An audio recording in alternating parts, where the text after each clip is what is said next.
Collective, welcome or welcome back to my channel. I am the Nosy Witch and this is my channel, Nosy Witch Tarot.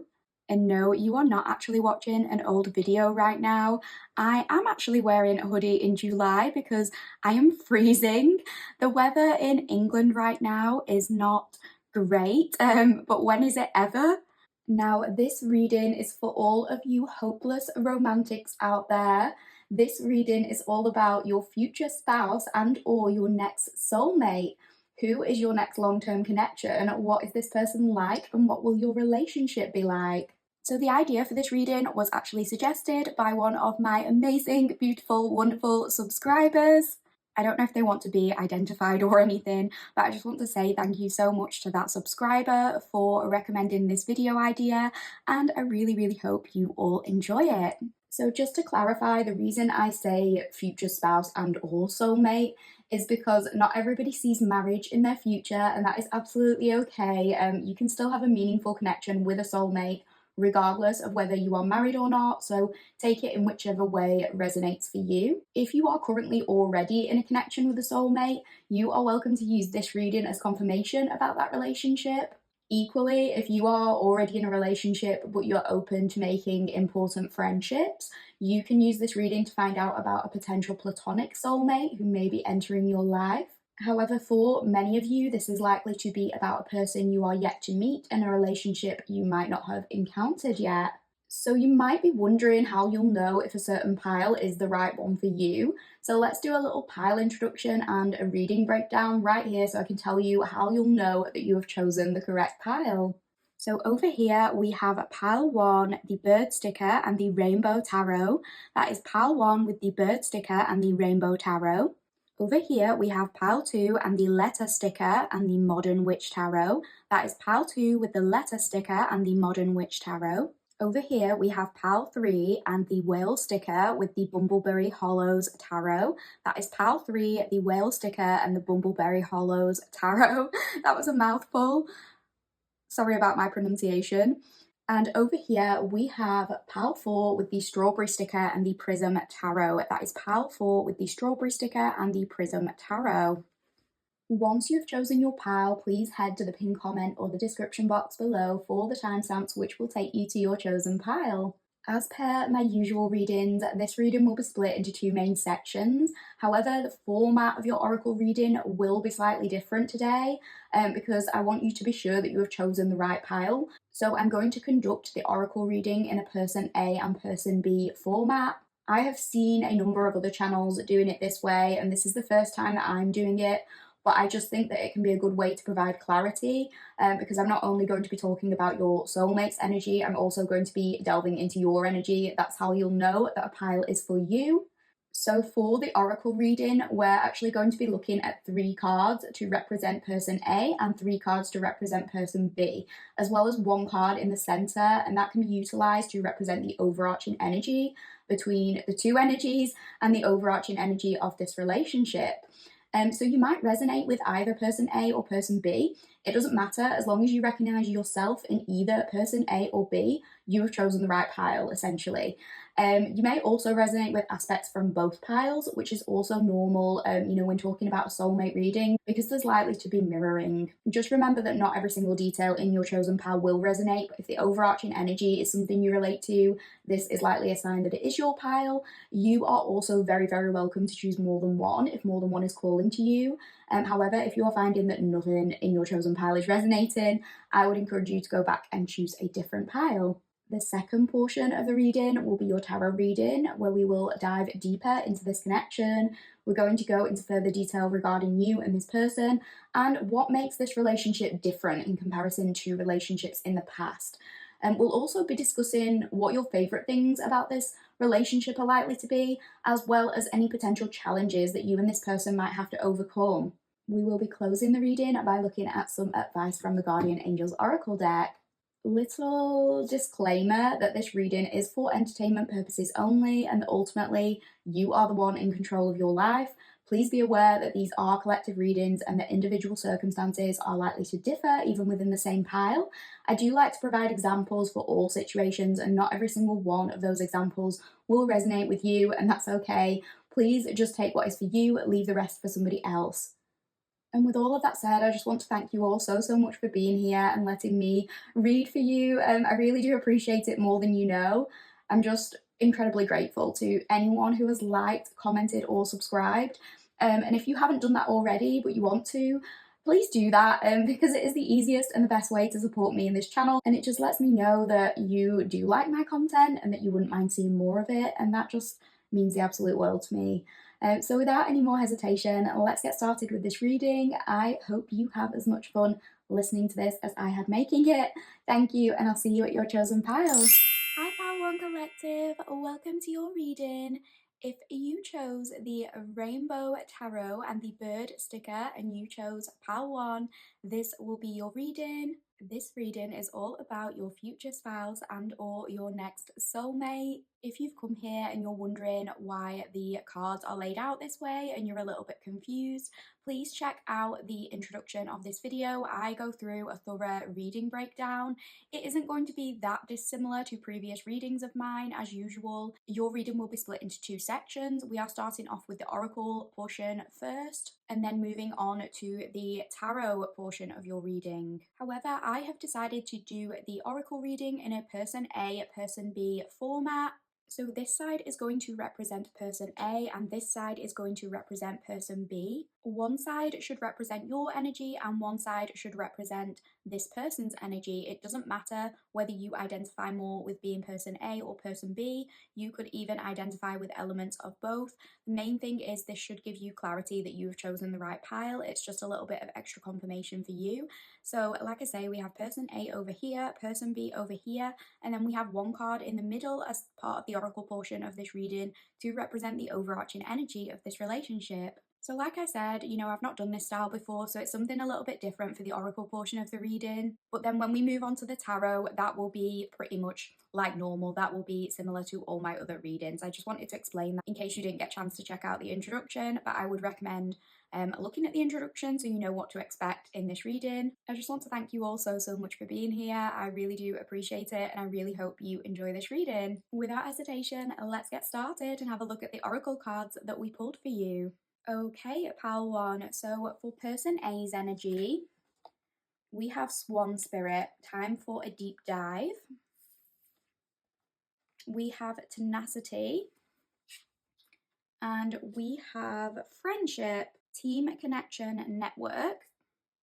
And for person B's energy, we have Abundance, we have Giraffe Spirit, see the big picture, and we have Gift, Souvenir, Promotion, Delight. And then for the card to represent the overarching energy of this relationship, we have card number 23 from the True Love Oracle, Maturity. All the decks that I use will be listed below in the description, by the way. Okay, so this is interesting, pile 1, because already I'm getting a very kind of opposites attract type of energy between person A and person B. I don't know if you're aware of the black cat girlfriend and golden retriever boyfriend dynamic, but I'm being reminded of that right now, so that might be significant. And I am seeing person A more as the black cat and person B is the golden retriever. Gender is irrelevant here, but that's the overall vibe that I'm getting, which might just be a message for somebody to start off with if you are familiar with that trope, I guess. So to talk about person A a little bit initially, I definitely see person A as the more reserved or introverted of the two. I think person A definitely understands people very well and can read the room. I think this is probably something they could use to their advantage if they wanted, but I honestly think that they just prefer to keep to themselves a lot of the time. I think they're quite independent. They could be the kind of person to gravitate more towards like a work from home job because maybe their social battery gets drained quite easily. That said, this person A person really does not miss a trick. They are analytical. They pick up on all the minor details that others don't notice. I think they have keen senses and a good understanding of nuance. I think they're intrigued by human behavior and by psychology, even if they are happier sitting back and kind of observing it from a distance. I think person A might find it difficult to deal with small talk, like they know how to do it, but it doesn't interest them, and they'd much prefer to get right to the heart of a subject. They like to delve deep into all kinds of topics. I think they probably do struggle with surface level connections. It wouldn't surprise me if they had sort of different niche hobbies that they have a lot of knowledge on. They could be the type to kind of hyperfixate on certain interests. I think when person A finds something that hooks them, they're ready to really do a deep dive. When something piques their curiosity, they will uncover everything about that thing. Like, they're very happy to educate themselves on things, and it's like no stone goes unturned when it comes to discovering more about whatever is capturing their attention in that moment. Like, I'm just gonna say it, I honestly think that person A could probably work for the FBI. They always know what's going on, they're good at finding out people's secrets. If there's something they want to know, they'll find it out. If it's a hobby, they've literally absorbed every single piece of information from any Reddit thread or book or show created about that hobby. I think they are also good at like keeping receipts as well. I think person A probably has a lot of screenshots on their phone that they need to delete.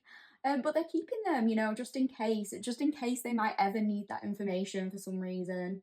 I think person A could have the potential to be relatively tech savvy, or they might know how to utilize the internet to their advantage in some way.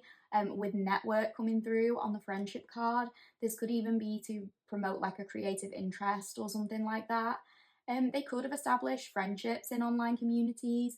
Maybe they often prefer to communicate via the internet or via some form of written communication. Maybe that is easier for them. But they might do all this while remaining anonymous. They're kind of a mystery. Like, if they have a page where they post, I don't know, like jewelry, for example, or their cooking, or art that they do, or reviews, whatever it is, it's like maybe they've kind of made connections with people that way. People love the content, but they don't actually know the person behind the page. And person A likes it that way. They like forefronting the creative project without anyone really knowing them. Like I said, I do think they are quite mysterious. They have more of a quiet power. They could be very graceful or elegant looking with this swan card coming through. They might also come across as a little guarded or mistrustful at times. It might take person A while to open up. So the signs that I'm getting, and these don't have to apply, but it's just like a little bit of extra confirmation if these are significant in anyone's chart. I'm getting Scorpio, Virgo, Capricorn, and Aquarius vibes from this overall, and these could be prominent signs in somebody's chart, but that certainly doesn't have to be the case. Maybe Pisces as well, like a little bit of Pisces. I do think that person A has a close-knit circle of friends, and I think that having a friendship as a solid base to a relationship is incredibly important to them. Maybe many of their relationships have started off as friendships because it does take them a while to warm up to people and to fully trust people. But I think that once person A is your friend, they are a very loyal friend, a ride or die friend. Once you're in there in a circle, like they are down for you kind of thing. And I also think like with this tenacity card coming through, with this card, I think there's an element that this person has had to be very resilient. Person A has probably been through some stuff, but I think it has taught them how to stay committed to something.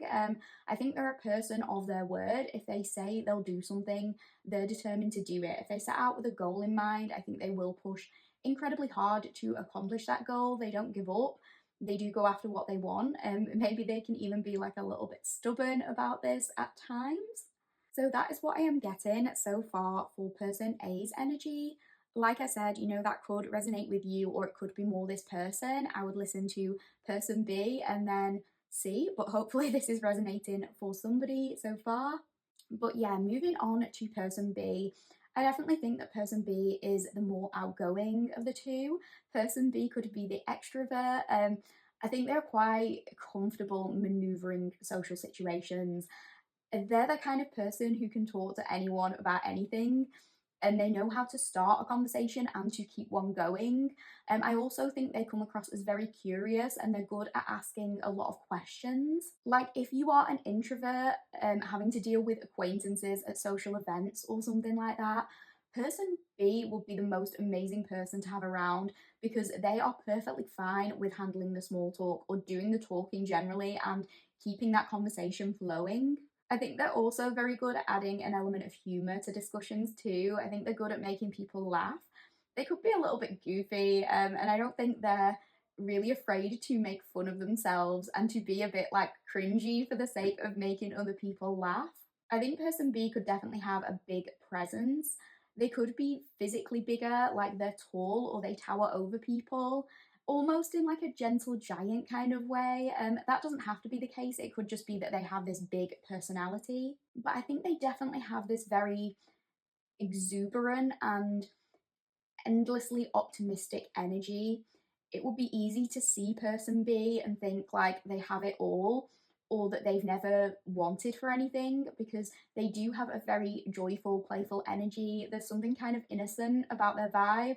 Their positivity is kind of infectious as well, like their confidence in trying new things, their adventurousness. It almost makes you believe that they're somebody who has never been hurt by the world. And I don't think that's necessarily true.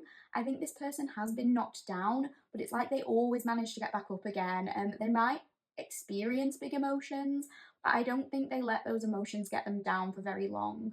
I think this is a person who always tries to see the best in people, and when they engage in small talk, it will be easy from an external perspective to assume that like they're being fake because they can't really be interested. But I think they actually are. I think they're really interested by people, and they like listening to other people's stories and making people feel seen. This person has a genuine interest in other people. They like learning about different hobbies.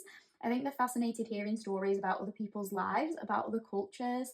They could also be very into traveling or trying different hobbies. They just have this very explorative nature, and everyday life can almost be like a wonderland to them because even just communicating with other people kind of allows them to discover something new every day. And that's why they actually enjoy this small talk. They're not, asking questions just to be charming or try to make people like them, but they realize that making people feel comfortable enough to engage in like the boring small talk can also allow for bigger discussions and new opportunities to learn. And this person is very much all about learning. I'm getting Sagittarius vibes, maybe also a bit of Gemini, Libra, or Leo. Definitely fire or air is coming through most strongly, although that doesn't have to resonate specifically. I think this is absolutely a person, though, who isn't afraid to lead interactions. And I don't think it's because they're overconfident or arrogant or anything like that. If anything, I think it's the opposite. Like, I think they naturally kind of step into this role on behalf of other people. Like, in this person's friendship circle, they are probably the one nominated to do the talking on behalf of the group. They're voted as the leader or the advocate in some way. I don't necessarily think that they view themselves that way, but it's more like, oh, okay, I'll do it, because they know that it's what other people around them need. Like if one of you struggles with social anxiety and you're having a bad day, to the point where like even going to order your coffee or something like that is challenging for you, this person will kind of recognize that and they'll step up automatically. They'll be like, okay, what would you like? Like, I'll go and order for us, it's fine. Person B might actually have had to take on the role of advocating for someone growing up. They could have had to like speak on behalf of an elderly relative or a child or someone with a disability, something like that, somebody vulnerable, maybe who can't speak for themselves to some degree. And person B is also incredibly generous. I'm feeling that with this gift card. It's not just like with things they buy, but it's with their time, their energy, and their resources. It could even be that they are quite overgiving at times. They might buy very extravagant gifts. They could spend a lot of money or time getting the perfect gift for somebody. And this might be a little bit surprising because it would be easy to assume that this person doesn't always pick up on the smaller details because I think they are like a very bigger picture kind of thinker. But I think this is very much a person who does remember the important things. So when it is time to give a gift, they make sure it's something really thoughtful. Gift giving could be one of their love languages or just like grand romantic gestures in general. Once they like someone, let's say if this person were to propose, it wouldn't be like a spare of the moment thing. I think it would be something more extravagant. There would be something unique or a little bit dramatic about it. And yeah, they are just very generous. Like, person B is the kind of person who would buy drinks for the group and they would insist that they don't need to be paid back. Like, if someone said, oh, person B, like, send me your bank details, I owe you this, person B would be like, no, no, no, no, leave it. But I think this person is, like we said, very much a bigger picture thinker and very open minded to lots of different things.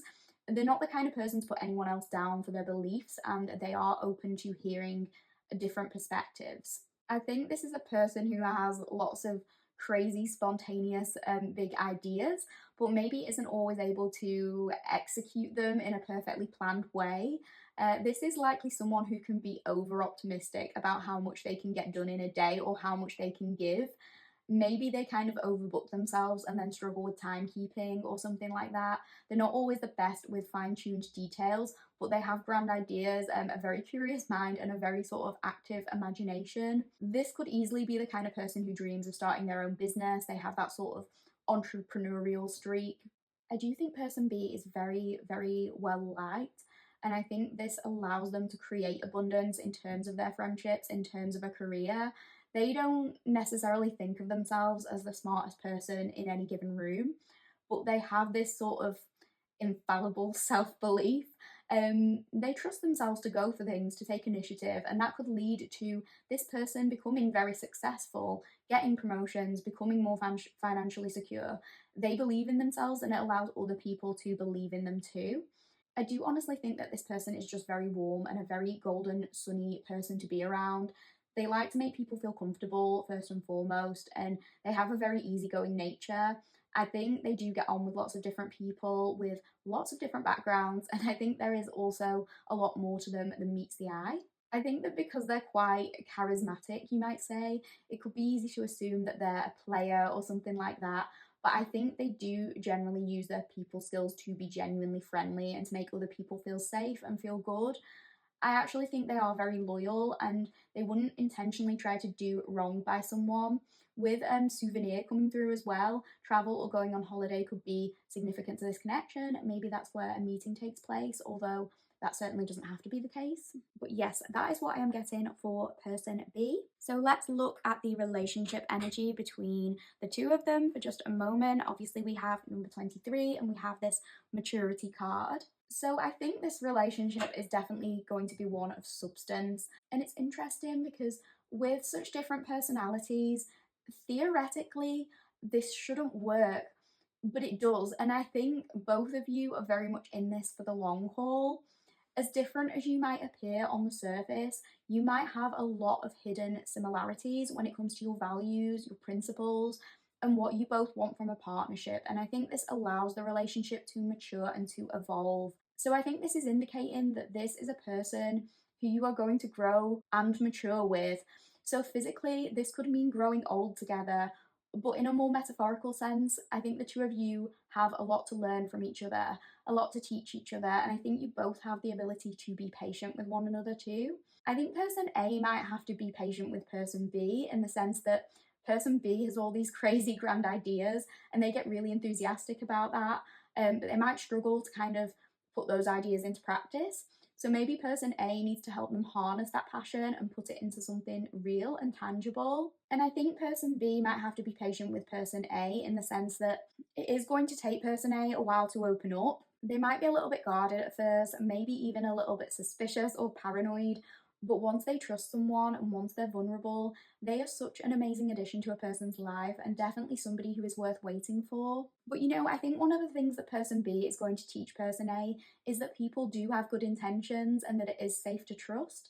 And I think person A will teach person B that their ideas aren't necessarily crazy, they just need to fine tune the details a little bit more because person A is really good at fine tuning those details. But I think in general, person A and person B are both philosophical. And I think there are going to be like endless conversations and deep talks involved in this pairing. And those conversations, I think, are only going to allow for this constant sense of growth and expansion and maturing. So that is what I'm getting for the oracle portion of your reading, pile one. I really hope that this is resonating for you so far. We are now about to move on to the tarot portion of your reading, so please bear with me and we'll get started on that. See you in the tarot portion of your reading, pile one. Hi pile one collective, welcome back to the tarot portion of your reading. Without hesitation, let's get started and have a look at the cards we pulled for you. Okay, pile one.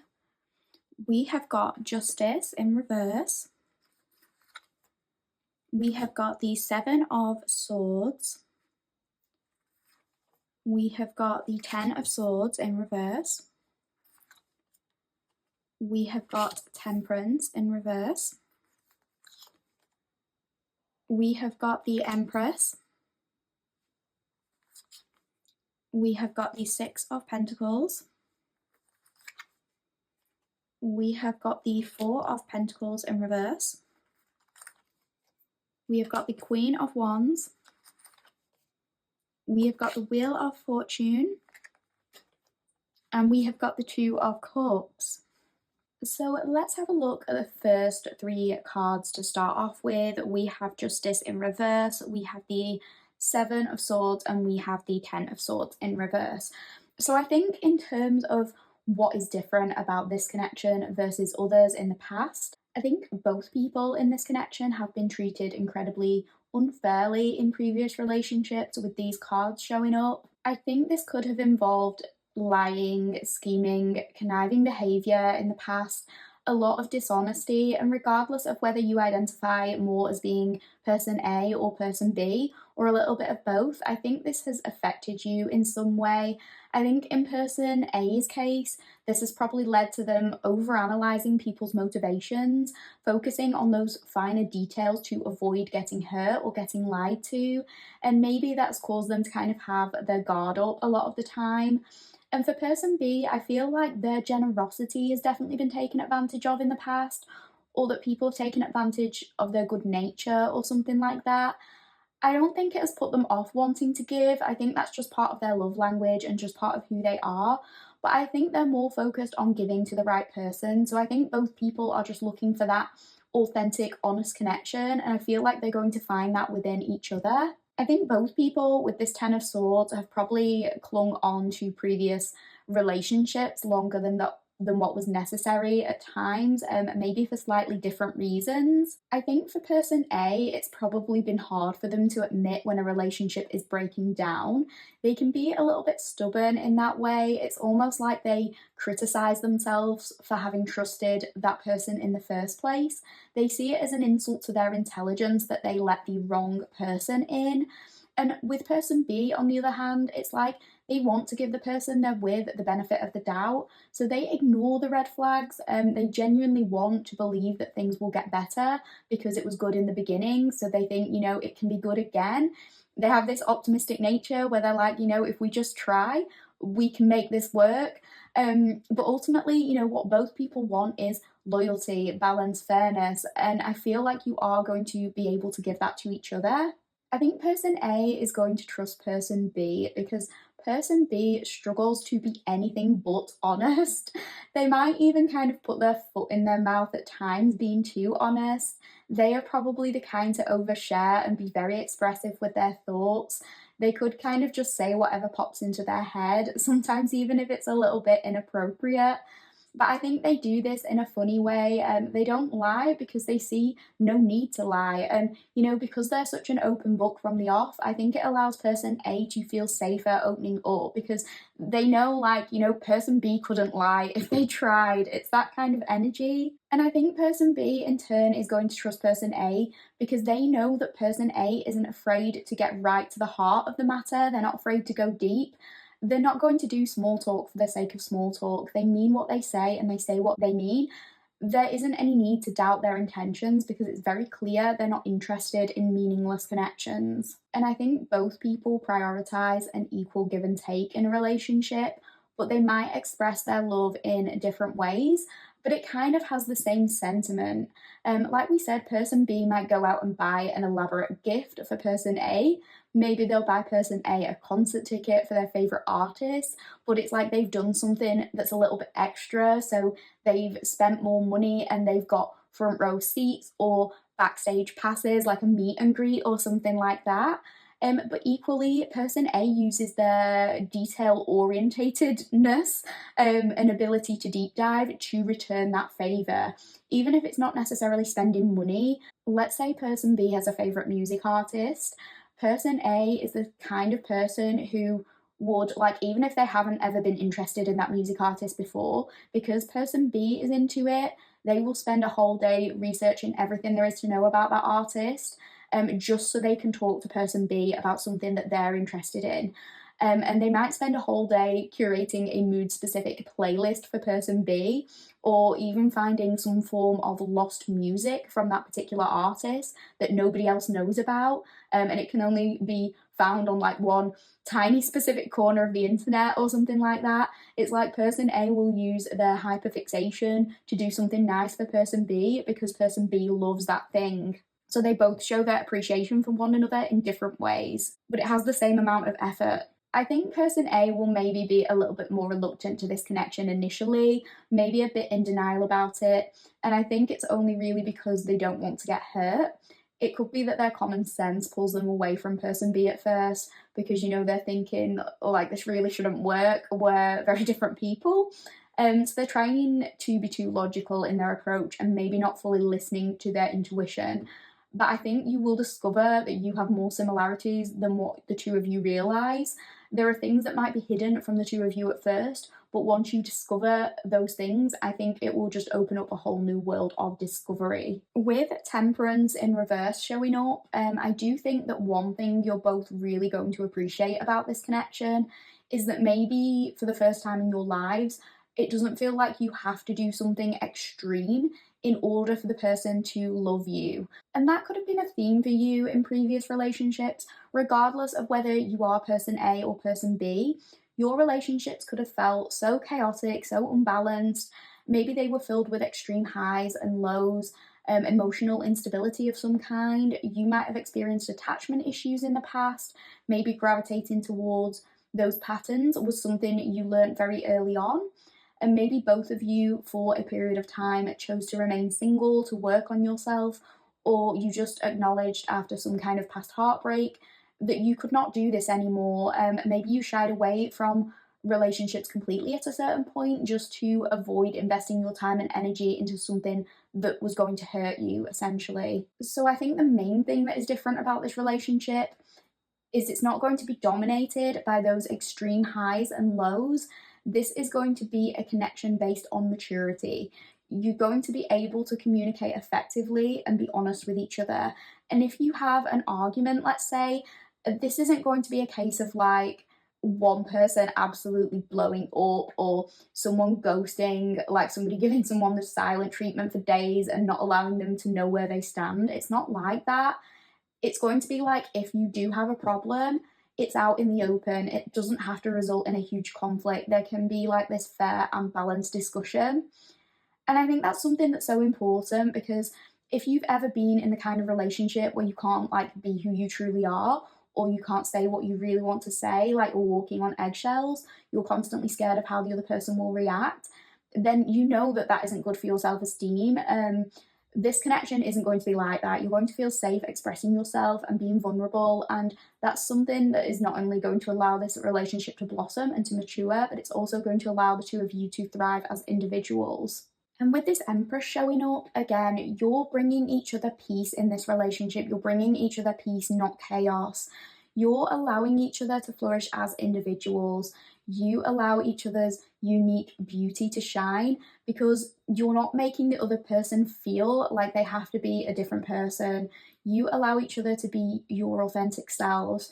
You could really make the effort to kind of nurture each other's creative projects and passions. I feel that person A, being the more reserved one, maybe having a harder time being vulnerable, has felt like they have to put their ideas on the back burner. Maybe they haven't wanted to open up about their ideas due to criticism. I also think person A can be very self-critical at times, so if they have an idea, they might sometimes shut it down before they're even able to express it, telling themselves like, oh, you know, that idea is silly, or, you know, because they consider all the details, they might then think of all the reasons why it won't work. So I feel like something beautiful about this connection for person A is that they are provided with this safe sounding board in person B, and person B becomes someone like with this endless optimism. They become someone who can kind of boost morale and reframe some of these self doubts. Person B is going to be listening to person A and telling them all the reasons this can work rather than the ways it can't. I honestly feel like person B is person A's biggest hype man.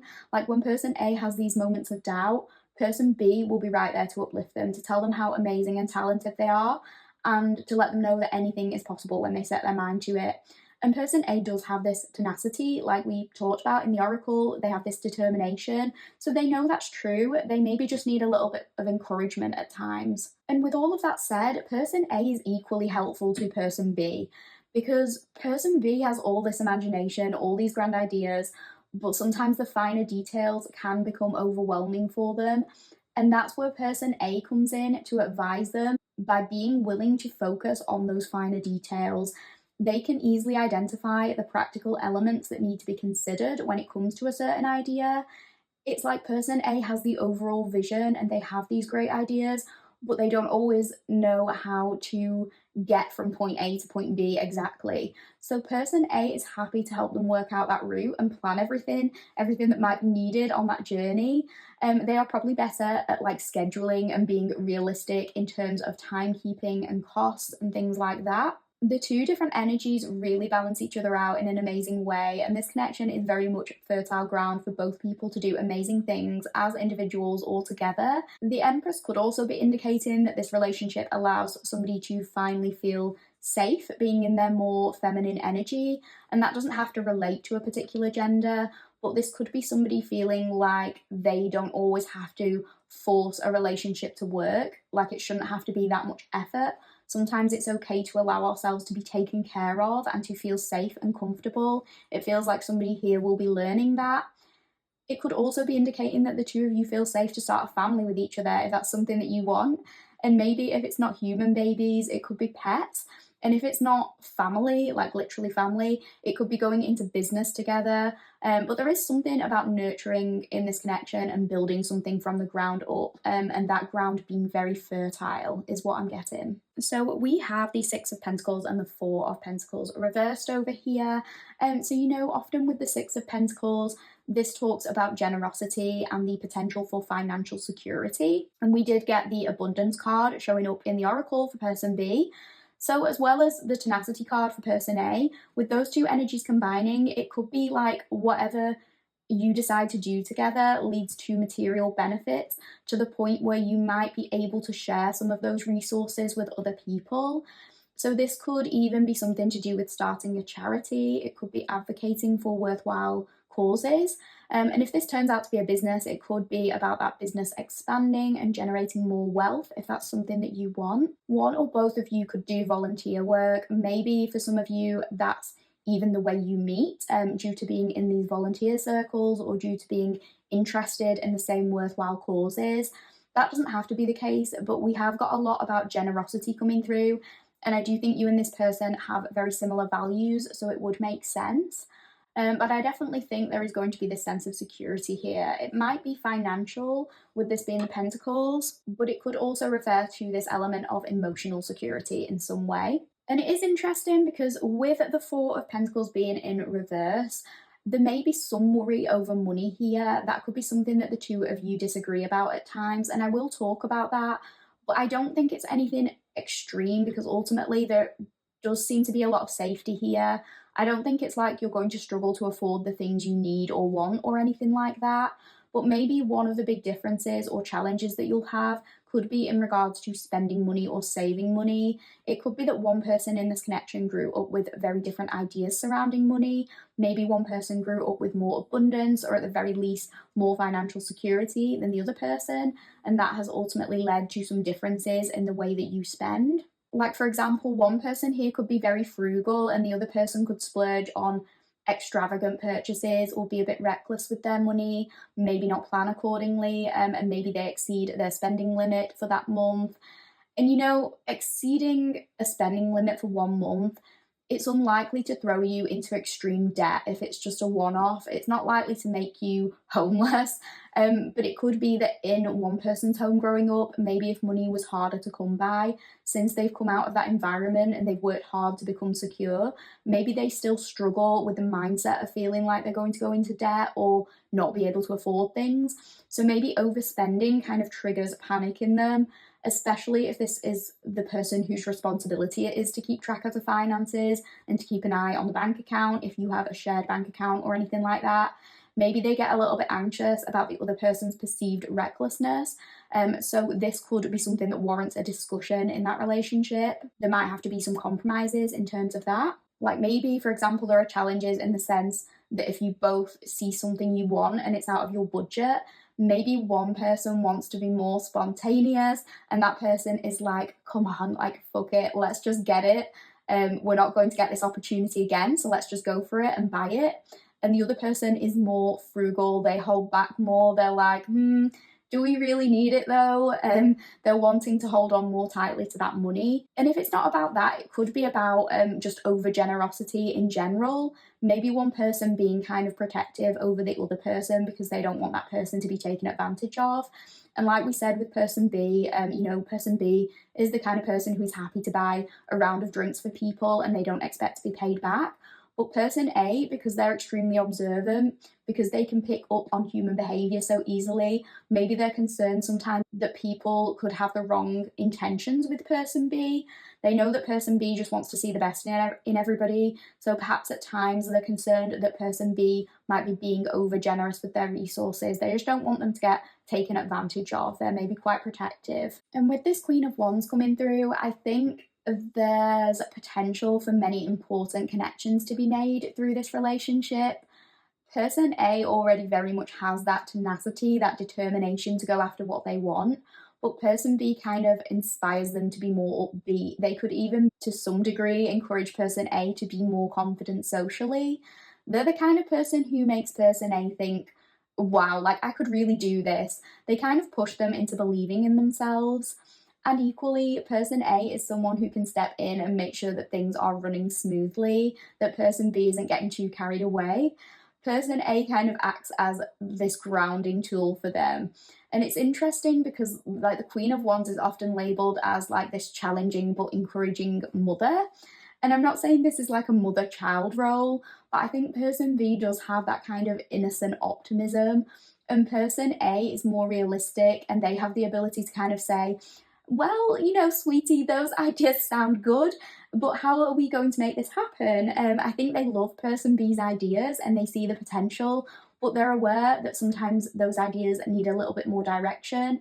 So they work to help person B with how they can go about that. And person B wants to listen to person A because they're like, person A knows their stuff, they're intelligent, they can help me get to where I need to be. I think when the two of you are together, it's just this absolute powerhouse because you have person B who is so optimistic, so charismatic and bubbly, and they make this incredible first impression. But then you have person A who has their eyes on the prize, who has this ambition and this analytical nature. So I think this could be particularly beneficial for things like business meetings because you kind of have the best of both worlds. Like you've got someone who knows how to smooth and present these big entertaining ideas, but there's also a person talking about the practical side, the logistics, how these ideas can play out in the real world. Like I can just imagine person B having put together this really elaborate slideshow to prospective clients of what they want their ideas to become, and maybe a prospective client is like, well, that looks great, you've hooked me with this presentation, but how are we going to achieve that? What are the costs in all of this? And maybe person B on their own would be a little bit stumped on those details, like, well, I haven't really got that far yet. So person A steps in and is like, well, I've broken down all this information, this is how we're going to do it. And they go round and they hand out like an extremely detailed, well thought out document to everyone on the panel or something like that. Like they've got it covered. These two support each other in that way. That is the sense that I'm getting. Okay, so looking at these last two cards, the Wheel of Fortune and the Two of Cups, these are just such beautiful cards to get in a future spouse or soulmate reading because It's like the two of you are going to go through so many changes and different versions of yourself as you grow and you mature, but I think you're going to be with each other throughout all of those changes every single step of the way. I think both of you will do a lot of maturing, a lot of learning, regardless of your age, even if you're not meeting when you're super young or anything like that. I think you do a lot of growing up together because maybe this is the first healthy relationship or connection that you're going to have. So it's like you're teaching each other in many ways. Person A is teaching person B about how to be responsible, how to be grounded, how to consider the details. And person B is going to be teaching person A about how to be vulnerable, how to open up, and how to feel safe and secure doing that. And ultimately, it's like, although everyone's lives have ups and downs, that wheel doesn't stop turning. With the Two of Cups, I think this is that unconditional love where you support each other throughout all of those ups and downs. And I think you're both going to mature into amazing people, like as individuals, but also as a couple. And I think you're really going to bond and create this deep connection over your shared values and the compassion that you are able to give to one another. And I think, even when you have different approaches towards things, ultimately you're always on the same wavelength when it comes to the purpose of what you're doing. And that allows you to remain on the same page despite some of these differences. So that is what I'm getting for your tarot reading, Pile 1. We are just going to finish off this reading with a little bit of closing guidance from the Guardian Angels Oracle. So please bear with me and we'll have a look at what we pulled for you. Okay, Pile 1, we have healing. So this says, listen to your heart. Love is the greatest healer. It has the capacity to balance and heal your emotions, thoughts, and perceptions, which in turn will heal you physically. Your angels are here with you and will help dissolve your fears. Trust in the power of love to guide you, and your life will magically transform. This card is confirmation that healing is occurring right now. I love this so much, Pile 1, because I think it kind of symbolizes what we've been saying about what can happen when a person is finally given that ability to feel safe, to feel secure, to be open, and to be vulnerable with another person. I think that is when magic and transformation can truly happen. And particularly if you identify as being person A, I think this relationship might show you that your preconceived notions about love being painful or based on unfair conditions, and none of that has to be the case. And when you realize that, I think it's going to allow you to blossom and flourish in ways you hadn't even thought were possible as an individual, but also part of this team. And if you identify more with being person B, I think, again, this is going to be healing in the way that it shows you that there's someone out there who is willing to give as much as you're willing to give. There's someone who will make the effort and be generous with you the way that you have always been with others. I do think this connection, again, is going to prioritize balance and fairness, and it's going to allow both of you to see how the world can change when we are willing to be compassionate and to love without strings attached. So that is what I am getting for you, Pile 1. I really, really hope you enjoyed this reading. If you did enjoy the reading, please, if at all possible, like the video. If you haven't already, please comment and tell me about what resonated. And if at all possible, please subscribe. I really just appreciate that so much if you could do any of that. It is the best and easiest way for you to help me and this channel grow and just let me know that you enjoy my content and you want to see more of it. Thank you so much for being here, Pal 1, and I'll see you in the next one. Take care. Hi, Pal 2 Collective. Welcome to your reading. If you chose Pal 2 and you chose this letter sticker and the Modern Witch Tarot, this will be your reading. This reading is all about your future spouse or next soulmate. If you would like a full breakdown of what to expect from this reading, then please check out my introduction. I go through everything there.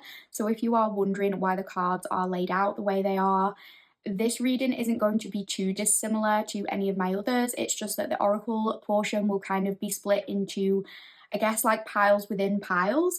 So on this side, we have person A. This is going to represent person A's energy. And over here, we will have person B. These three cards are to represent person B's energy, and then this one card in the middle will represent the overarching relationship energy. So you could identify with either person A or person B. I have done it this way just as confirmation for you that you've chosen the right pile, because if this is about a future person, you might not know who this is yet, but presumably you know which energy feels most like you. But as usual, this reading will be split up into two main sections. The first portion is this portion, your oracle reading, and then next we are going to be looking at your tarot cards. I give a full breakdown of what to expect in this reading in the intro, so if you want to check that out, please do. But basically, we are going to be looking at your energy, this person's energy, the relationship energy. We are going to be talking about what makes this relationship different from previous relationships. We are going to be going over potential relationship challenges, as well as your favorite things about this relationship. So if that sounds like something you are interested in, please stay tuned. We are about to get started with the oracle portion of the reading. Thank you for being here, thank you for listening, and I really hope you enjoy this one. And if you do, let me know in the comments below. Okay, let's get started, pile 2. So over here, we have person A, and for person A, we have Dove Spirit, Be Peace. We have Death. And we have Okay, Stability, Harmony, Acceptance. And for person B's energy, we have Solitude. We have Grasshopper Spirit, Take a Leap of Faith. And we have Aid, Mercy, Charity, Kindness. And for the overall relationship energy from the True Love Oracle, we have number 33, Soulmates. Okay, so here is person A, here is person B, and here is the defining card, Soulmates, in the middle. Okay, pile 2. So interestingly enough, when we looked at pile 1, I said that pile 1 was a very opposites attract kind of energy, but this connection is almost the opposite of that. I'm seeing a lot of similarities between person A and person B, and with you getting the Soulmates card as well, I'm getting that Wuthering Heights quote that keeps popping into my head. I can't remember what the quote is fully, but I think it's something like, whatever our souls are made of, him and mine are the same. Obviously these people can be any gender, but that just stood out to me. There's this sense of recognition of like attracts like. There's a lot of mirroring here, and it doesn't have to be in terms of looks or anything physical, but there's a deep soul feeling of this connection, like almost as though you recognize you're two parts of the same whole or something like that. Maybe literature or writing is significant in some way with you choosing that letter sticker, but that doesn't have to be the case. That's just what I'm getting first of all about this overall connection. But let's talk about the individuals. So first of all, person A definitely has a very Venusian quality to them, so I feel called to mention Libra and Taurus if these are significant placements. We do also have the Death card though, so potentially a little bit of Scorpio too. But this is a very beautiful human being inside and out. They could have soft or lush or sensuous features, and that's regardless of gender. They don't have to be a woman, but if they are, I think they are very likely to be blessed with beautiful curves and potentially a very romantic body type. Maybe they're an hourglass or a pear. There's something here to do with a hip to waist ratio, if that applies to anyone. Or maybe they have a proportionally bigger bust or something like that. However, if this person is a man, it could just be they've been told that they have like very soft skin for a man, or maybe other people are jealous of them because they have these naturally plump lips that a lot of people pay money for, or something like that. So it can be applied to whatever gender identity you are.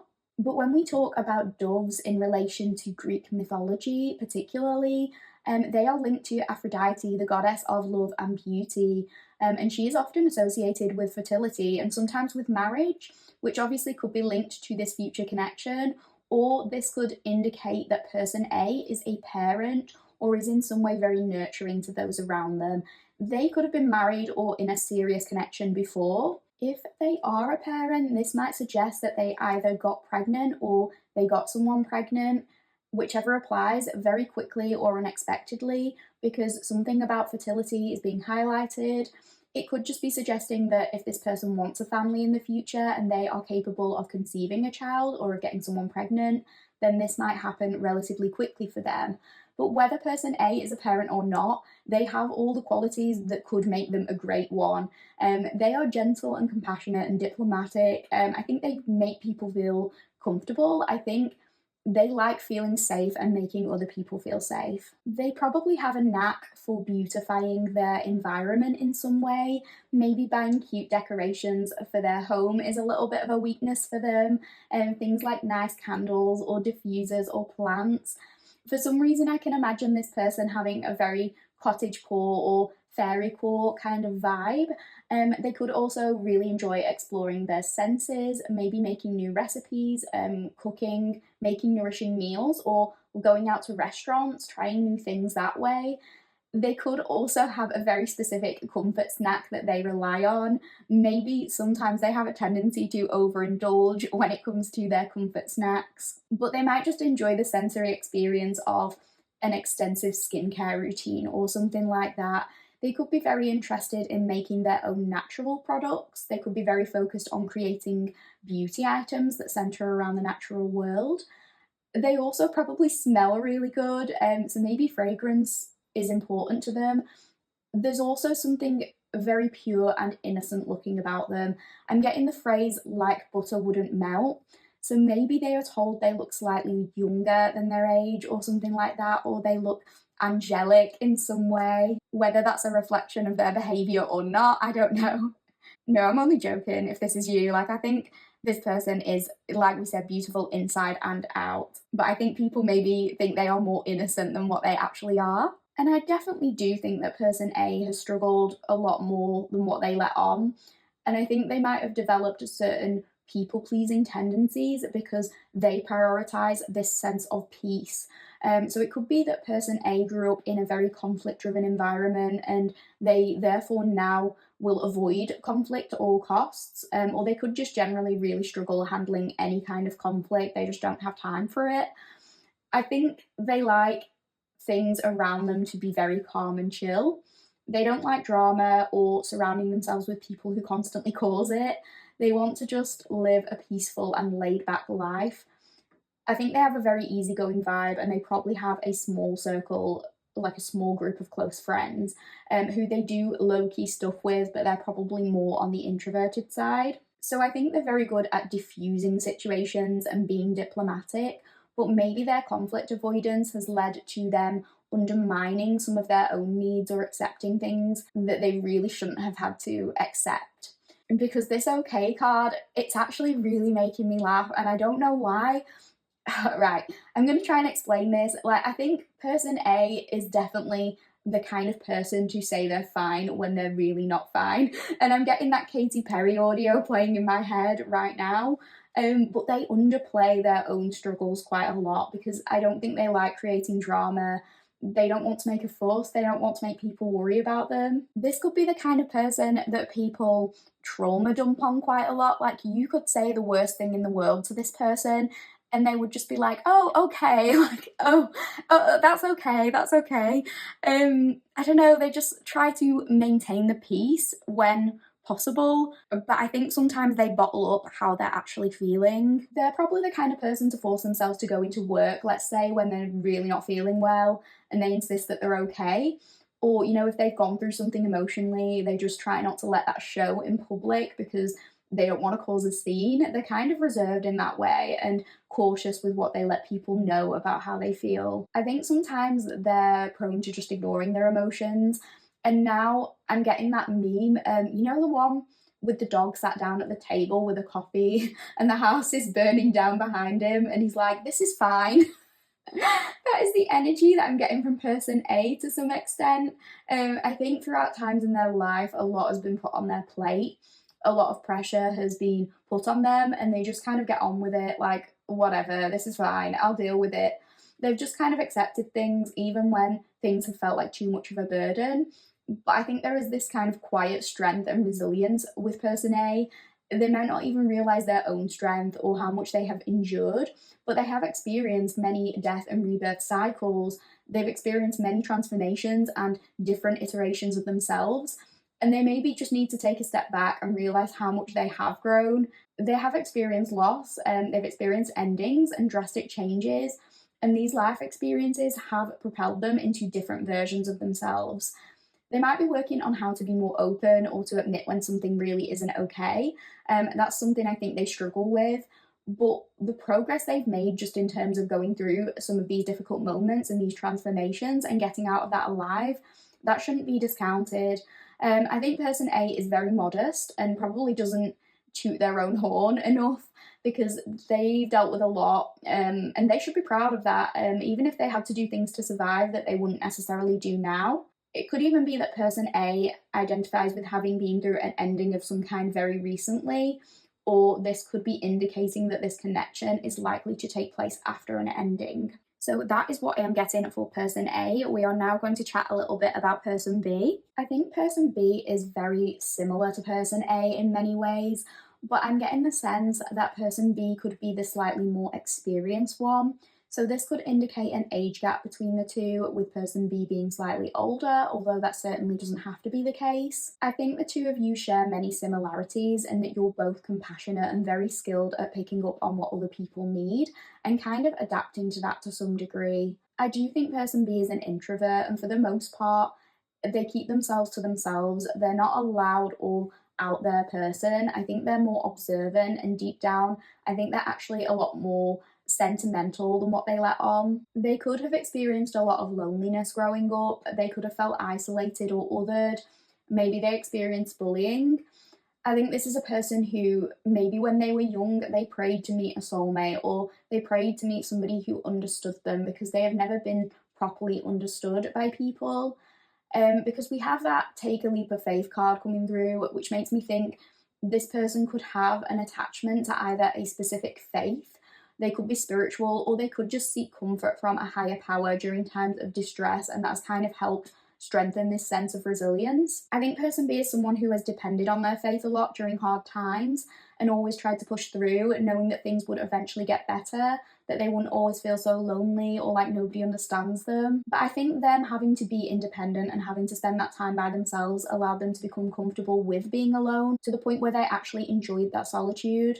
Because maybe at certain points in their life, they just did what they could to not be lonely, maybe getting into relationships or friendships with people who didn't truly align with them.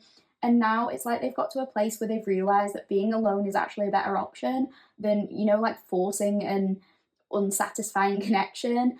I think they've worked really hard to establish their own boundaries, and that means not settling for less. They'd rather be alone than settle for less, is I think the thing here. So I suppose that's what I mean by this person being more experienced, in the sense that perhaps they're at that stage where they express their boundaries a lot more, whereas it seems like person A struggles with people pleasing and maybe is less sure of how to set boundaries. I think they do have a soft spot for those that they perceive as having had like similar struggles to them. They have the urge to offer this helping hand to vulnerable people with the aid card coming through. They might even work for a charity, or they might want to work in a field that offers assistance to those who need it. This could be many things. It could be working in the medical field, a doctor, a nurse, some kind of healthcare provider. It could be teaching or social work, somebody working in a school with vulnerable children. It could also be helping the environment or rescuing animals or trying to get affordable housing for disadvantaged families. It could be anything, but whatever they do or they want to do, they want to have a purpose and do good in the world. And I think that they do care more than what they let on, because they can maybe come across initially as quite detached. Some of them could maybe have a resting bitch face. You just wouldn't necessarily assume that they care about many of the things that they do, but they do have this soft spot for vulnerability, I think. And I think they also rely on their intuition a lot, particularly with Take a Leap of Faith. They're someone who allows what feels right to guide them, and they realize that sometimes gut feelings just can't be explained by logic. So they have a good sense of when to stay in a situation versus when to leave. Maybe this is something they have had to learn over time by being on their own for these periods of time. Okay, so we've done person A and we've done person B. Let's have a little chat about this soulmates card. This is the defining energy for this relationship. So with the soulmate card, I think there's something really special in this connection, in that person A has tried hard to disguise their vulnerability. They viewed it maybe as a hindrance, but person B sees them. They see right through this mask to the very core of person A's soul, and there is this shared understanding between the two of them. A lot of this connection could be based on shared struggles, on challenges that both people have been through, because there's this sense of the two of you meeting and somehow thinking, oh, like, I'm the same as you. I get why you have this guard up because I've been there, I've been through it. I know why you're doing that. I can see it and I can understand you better than anyone. It feels like you're so closely linked to each other because of this, almost to the point where you can read each other's minds or finish the other person's sentence before they say it. It's that kind of energy. But I think particularly person B wants person A to know that their vulnerabilities can be strengths. And if anything, person B loves person A more for their vulnerabilities because they know how much strength it takes to go through these things and come out the other side. I think they both admire each other for the respective challenges that they've been through. And I also think person B wants to help person A establish boundaries and feel safe standing up for themselves. And I think this will be something that allows person A to transform in amazing ways because they realize that shutting down their own needs isn't conducive to a good relationship with themselves or with others. I think they'll come to realize they can strive for peace in a relationship without it meaning that they ignore their own needs or wants. So that is what I'm getting for the oracle portion of your reading, pal 2. I really hope you are enjoying this reading so far. We are about to move on to the tarot portion of the reading, so please bear with me and I'll see you in the tarot portion. Hi pal 2 collective, welcome back to the tarot portion of your reading. Without hesitation, let's get started and have a look at the cards we pulled for you. Okay, pile 2, we have got the Ace of Swords reversed. We have got the 2 of Swords. We have got the 5 of Swords. We've got the Knight of Swords. A lot of swords coming through. I promise this deck was very well shuffled. We have the 9 of Cups. We have the Chariot. We have Temperance. We have the 10 of Cups. We have the Fool. And we have the Knight of Cups. So first of all, we'll talk about the first few cards, the Ace of Swords, the 2 of Swords, and the 5 of Swords. Obviously, we do have a lot of swords, and to be fair, like a lot of cups coming up in this reading, so air or water energy might be significant here. That doesn't have to apply, but that is just something that's standing out to me right away. So the way this connection is going to be different to past connections is in terms of the way that conflict is resolved and in terms of the way both parties feel open to expressing their feelings.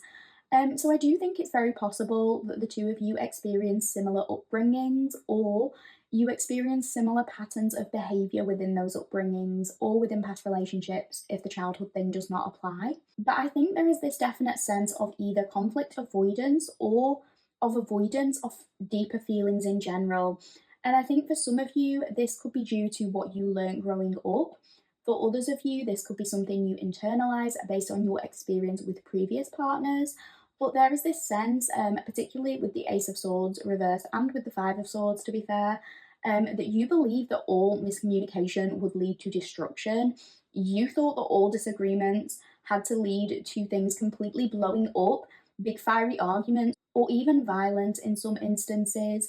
And maybe this caused you to step on eggshells around people, maybe try to people please, or to do anything not to make someone else mad, because you were always worried about how that would end for you. Particularly for person A, prioritizing their peace, it could be that you shut down your own needs in a relationship to avoid the potential for destruction.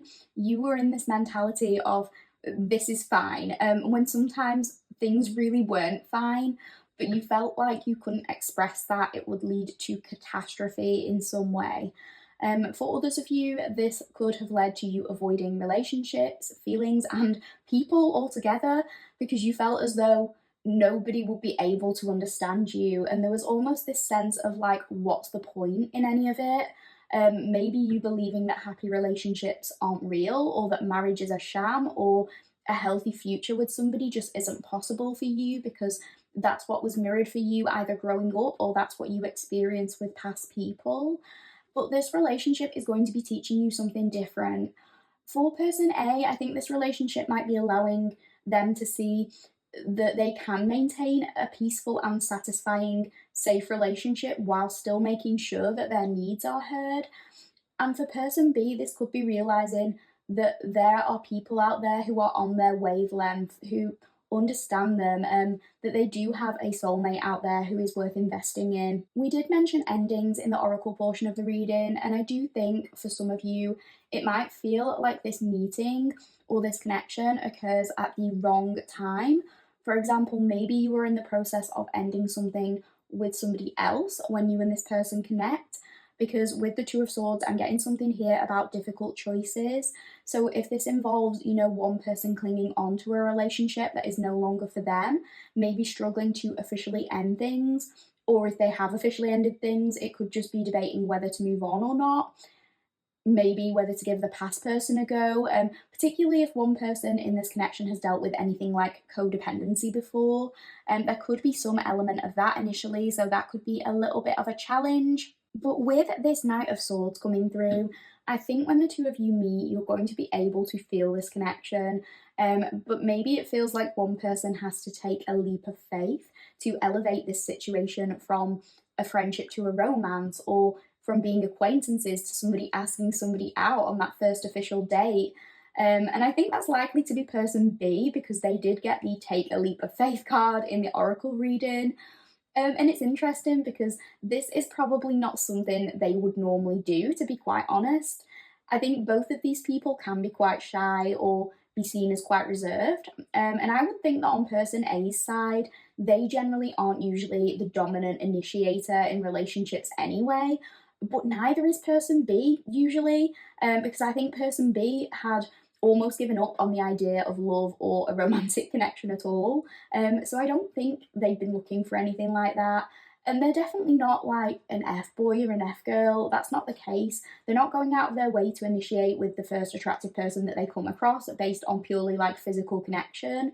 But in this instance, I think they're going to feel like they have to take that leap of faith and initiate something, because they know that there is this deeper connection here, and they know that person A probably isn't going to be the one to put their feelings on the line and take that first step, so it's like they have to do something. And this will actually be a big deal for person B. I think they're good at maintaining that cool or like nonchalant demeanor, but this is going to feel like a risk for them, and they are just praying that it works out. They're taking a chance on person A, and it's just this big leap for them, because I think they've either been alone or just uninterested in pursuing relationships for a long time, but something about this is just different. They just feel as though they have to do it. So somebody is going to be very assertive here, and it's like once their mind is set on this, it's their main focus. They don't want anything else. And I think once this connection is established, both people are going to feel this way, and they're going to kind of want to throw themselves into this, like all guns blazing, full steam ahead, once those feelings are out in the open. And with so many swords coming through here, I think something that's different about this relationship, like with the swords being associated with air energy, there could be this very strong connection to do with intellect or an exchange of words. It could be that long conversations allow you to deeply connect with each other. It could involve sending some kind of long form communication to each other, because obviously you pick the letter as your sticker as well. So it's making me think of almost like pen pals to a degree. That doesn't have to be the case, but it would make sense, because I think you are both like fairly reserved in person, but maybe over text messages or emails you can really open up about your hobbies, your interests, your worldviews, and that deeply connects the two of you even more. The message example, that doesn't have to apply, but there's definitely something here about having like extensive intellectual conversations, and that sort of fueling the fire between the two of you even more. The main message I'm getting right now about potential challenges in this relationship are actually less to do with the relationship itself and more to do with you as individuals.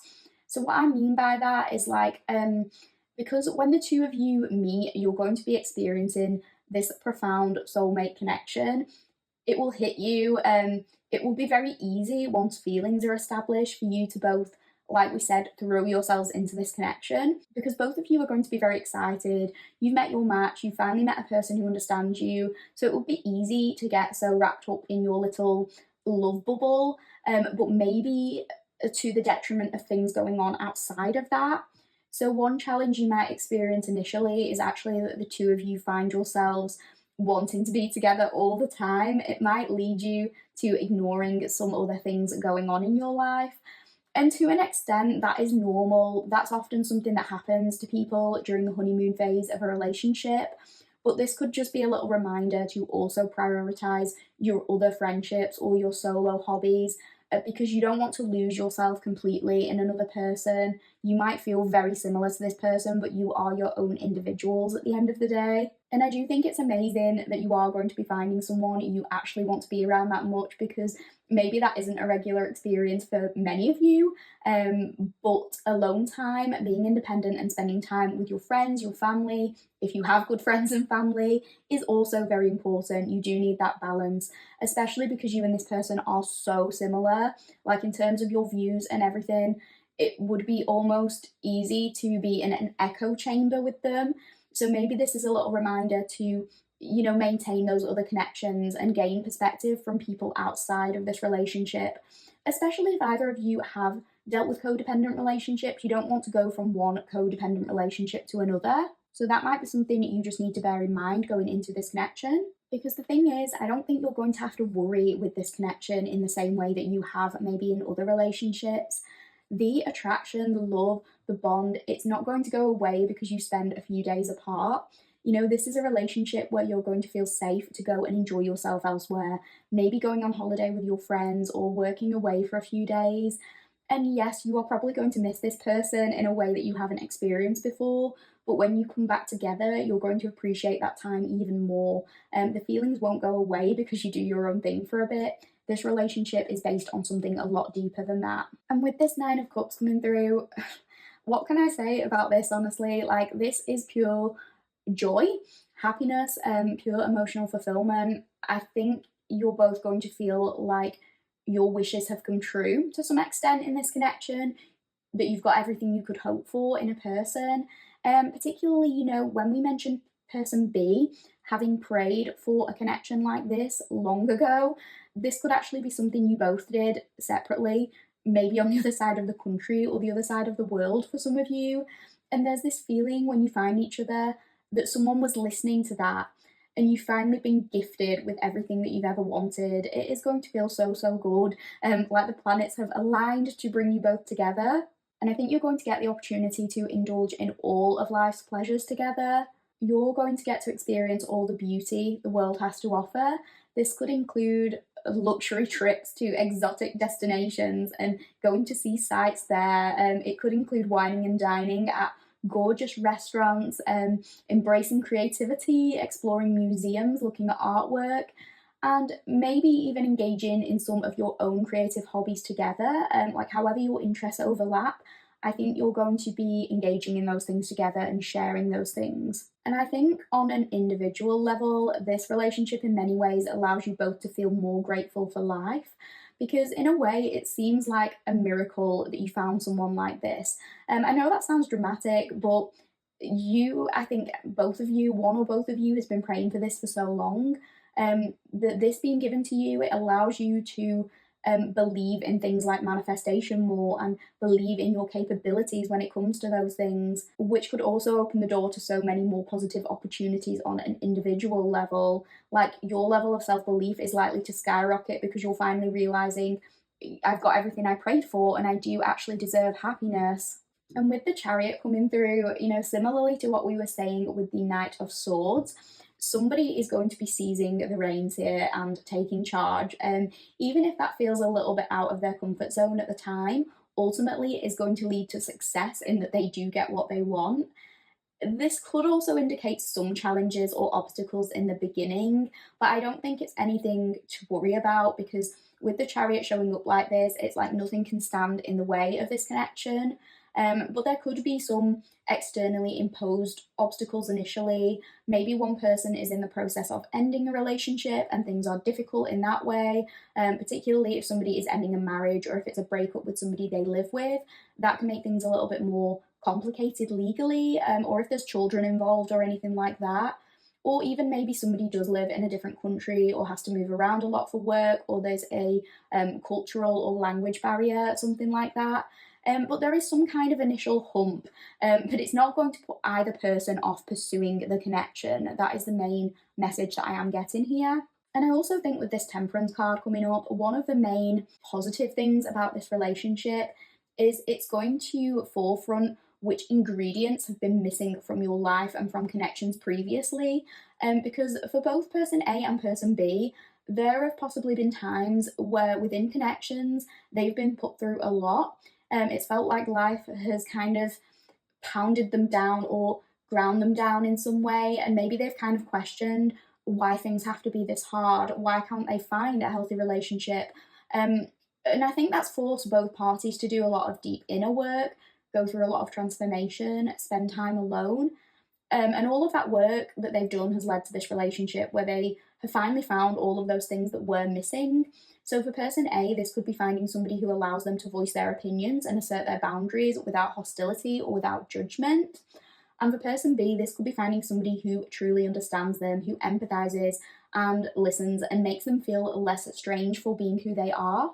And with the Ten of Cups coming through here, this talks about emotional safety. I think this person is going to be your safe space. Whatever's going on in your life, whether you're having a hard time at work or you're dealing with a difficult family situation, this person is going to be there for you to actually listen to you and help process your feelings with you. You know, you can always rely on them for support. This is like your teammate, and I think that's going to be something that is extra apparent if you decide to start a family with this person, because Ten of Cups can talk about generations and about family celebrations. So this could be about raising emotionally healthy children by showing up in an emotionally healthy way yourself. For some of you, maybe even breaking patterns of generational trauma, if that applies. This can indicate the end of hard times, like hard times being over. So if it's taken you a lot to get to this point, you're going to feel so grateful that you and this person now have each other, and there is this mutual effort. If one person has an off day, the other steps up for them, and vice versa. This isn't going to be conflict about somebody not pulling their weight in the household or not contributing to the childcare or to the finances. You know that you're both working towards the same common goal of maintaining that emotional fulfillment for everyone in the family. So that is something that you always prioritize, regardless of what your individual role is. And if you don't want to start a family with this person, as in having children, if that's not on the cards for you, this could just indicate a merging of families, group celebrations, people coming together. Maybe you're going to be the couple who has been together either the longest or the most successfully at your family gatherings. This could be something even like celebrating a wedding or an anniversary in the future, and your family expressing kind words of admiration about this relationship. And with this Fool card coming through, I think this connection is going to make you feel young again. And I'm not saying you're not young now, but I think both people, regardless of age, have probably been through a lot in terms of either family dynamics or relationships from an early age. So this is going to make you feel sort of reborn and bright and exuberant again. And I think it's going to make you feel excited about the future again, particularly if you didn't see an important connection happening for you, if either of you believe that that just wouldn't be for you. This connection allows you to feel that desire for life again, to be spontaneous, to go on adventures with somebody, to be playful and just enjoy the moment again, if that's something you've ever struggled with in past situations. I think it could also imply a deepening of spirituality to some degree. Maybe if one person is more spiritual, this could be the other person being open-minded in terms of learning more about that.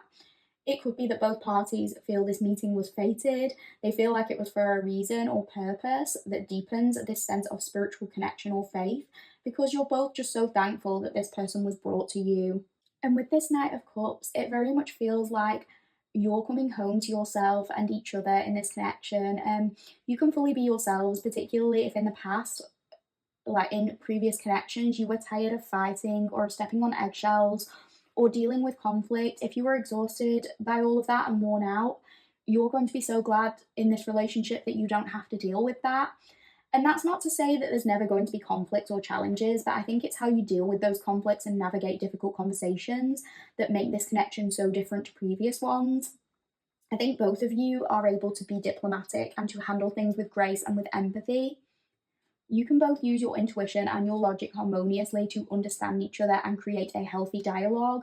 You don't have to try too hard to be understood or get the other person to understand you, because it just kind of happens naturally due to your similar personalities and your desire for peace.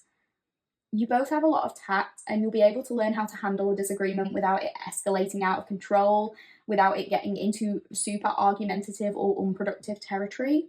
I don't think there are going to be like too many raised voices, but obviously all relationships experience some degree of conflict from time to time. That's normal. But I think the two of you are going to be the type of couple to never go to bed angry. You're going to want to hash things out and reach an amicable place before it gets to like the stage of silent treatment or something like that. You are both kind of romantic at heart, and I think you're always going to want to make sure you kiss each other goodnight or you express your love for each other before going to sleep. So I don't think these disagreements will involve withheld affection or ignoring each other. You might have a little tiff, and then an hour will go by and somebody will be like, I'm so sorry, and then the other person will be like, no, I'm so sorry. But you don't just go and like brush it off. You don't brush it under the carpet. You talk about it and you help each other understand where each person was coming from. So that is what I'm getting for the tarot portion of your reading, pal two. We are just going to finish this reading off by looking at a card from the Guardian Angel Oracle deck. So please bear with me and we'll have a look at what we pulled for you. Okay, pal two, let's have a look at what we got for you. We've got expression. Express how you feel clearly, lovingly, and honestly without fear or judgment. Say it exactly like it is. All will be resolved when you express to others how you truly feel. Trust in the power of life to guide you and heal all concerned. Self-expression is liberating and healing. Yes, pal two, this makes so much sense because I think both people are going to feel liberated by this connection. They're going to feel like they don't have to hide who they truly are or how they truly feel. This is going to bring so much freedom to you as individuals. For person A, this could be that learning to express their needs doesn't make them a bad person. Having healthy boundaries doesn't make them rude or cruel, and they are not required to people please to feel love or have healthy connections. In fact, I think person B, in a kind and empathetic way, will actually encourage them not to people please. Like if person A comes home from work and they're like, I've been asked to do 80 hours at work this week because we're understaffed, but I feel like that's just a little bit too much for me, but I feel like I can't say no to my boss or, I'll be letting people down. Person B will actually talk through those feelings of guilt with them and make person A understand that looking after their own health and not pushing themselves to the brink of burnout is not selfish. And even if it is perceived as selfish, person B allows them to know that it is okay to be selfish sometimes. They make them feel okay about expressing themselves. And in turn, I think person B allows this idea that they'll always be a loner or an outcast forever, or that they won't find anyone who understands them. They let that fall away when they experience the love of person A and the sense of belonging they feel when they're with somebody who truly gets them and allows them to express themselves. So that is what I'm getting for you, pal two. I really, really hope you enjoyed this reading. If you did enjoy the reading, please let me know. Please comment, please like the video, and if that's all possible, please subscribe.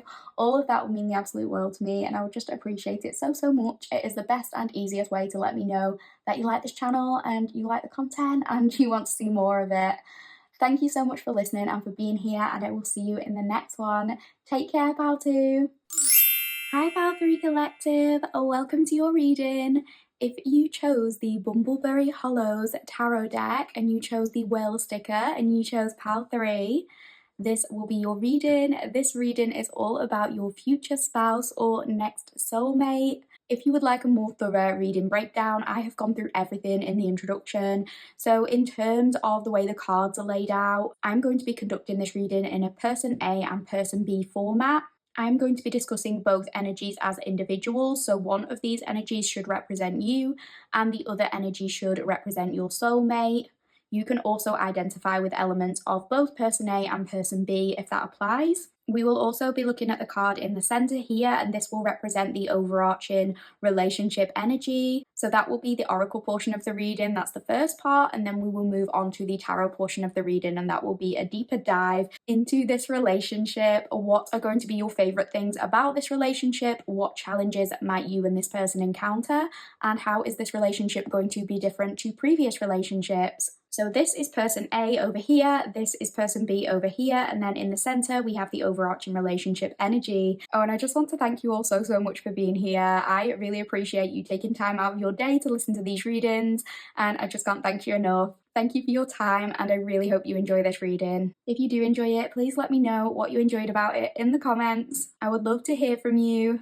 So without hesitation, let's get started and have a look at the cards we pulled for you. Okay, pile 3. So for person A, we have got Badger Spirit, Be Fearless and Bold. We have got Affection. And we have got Luck, Jackpot, Fortune, Reward. And then for person B, we have got Depth. We have got Dragonfly Spirit, Truth Transcends Illusion. And we have got Pride, Self-Esteem, Self-Worth, and Ego.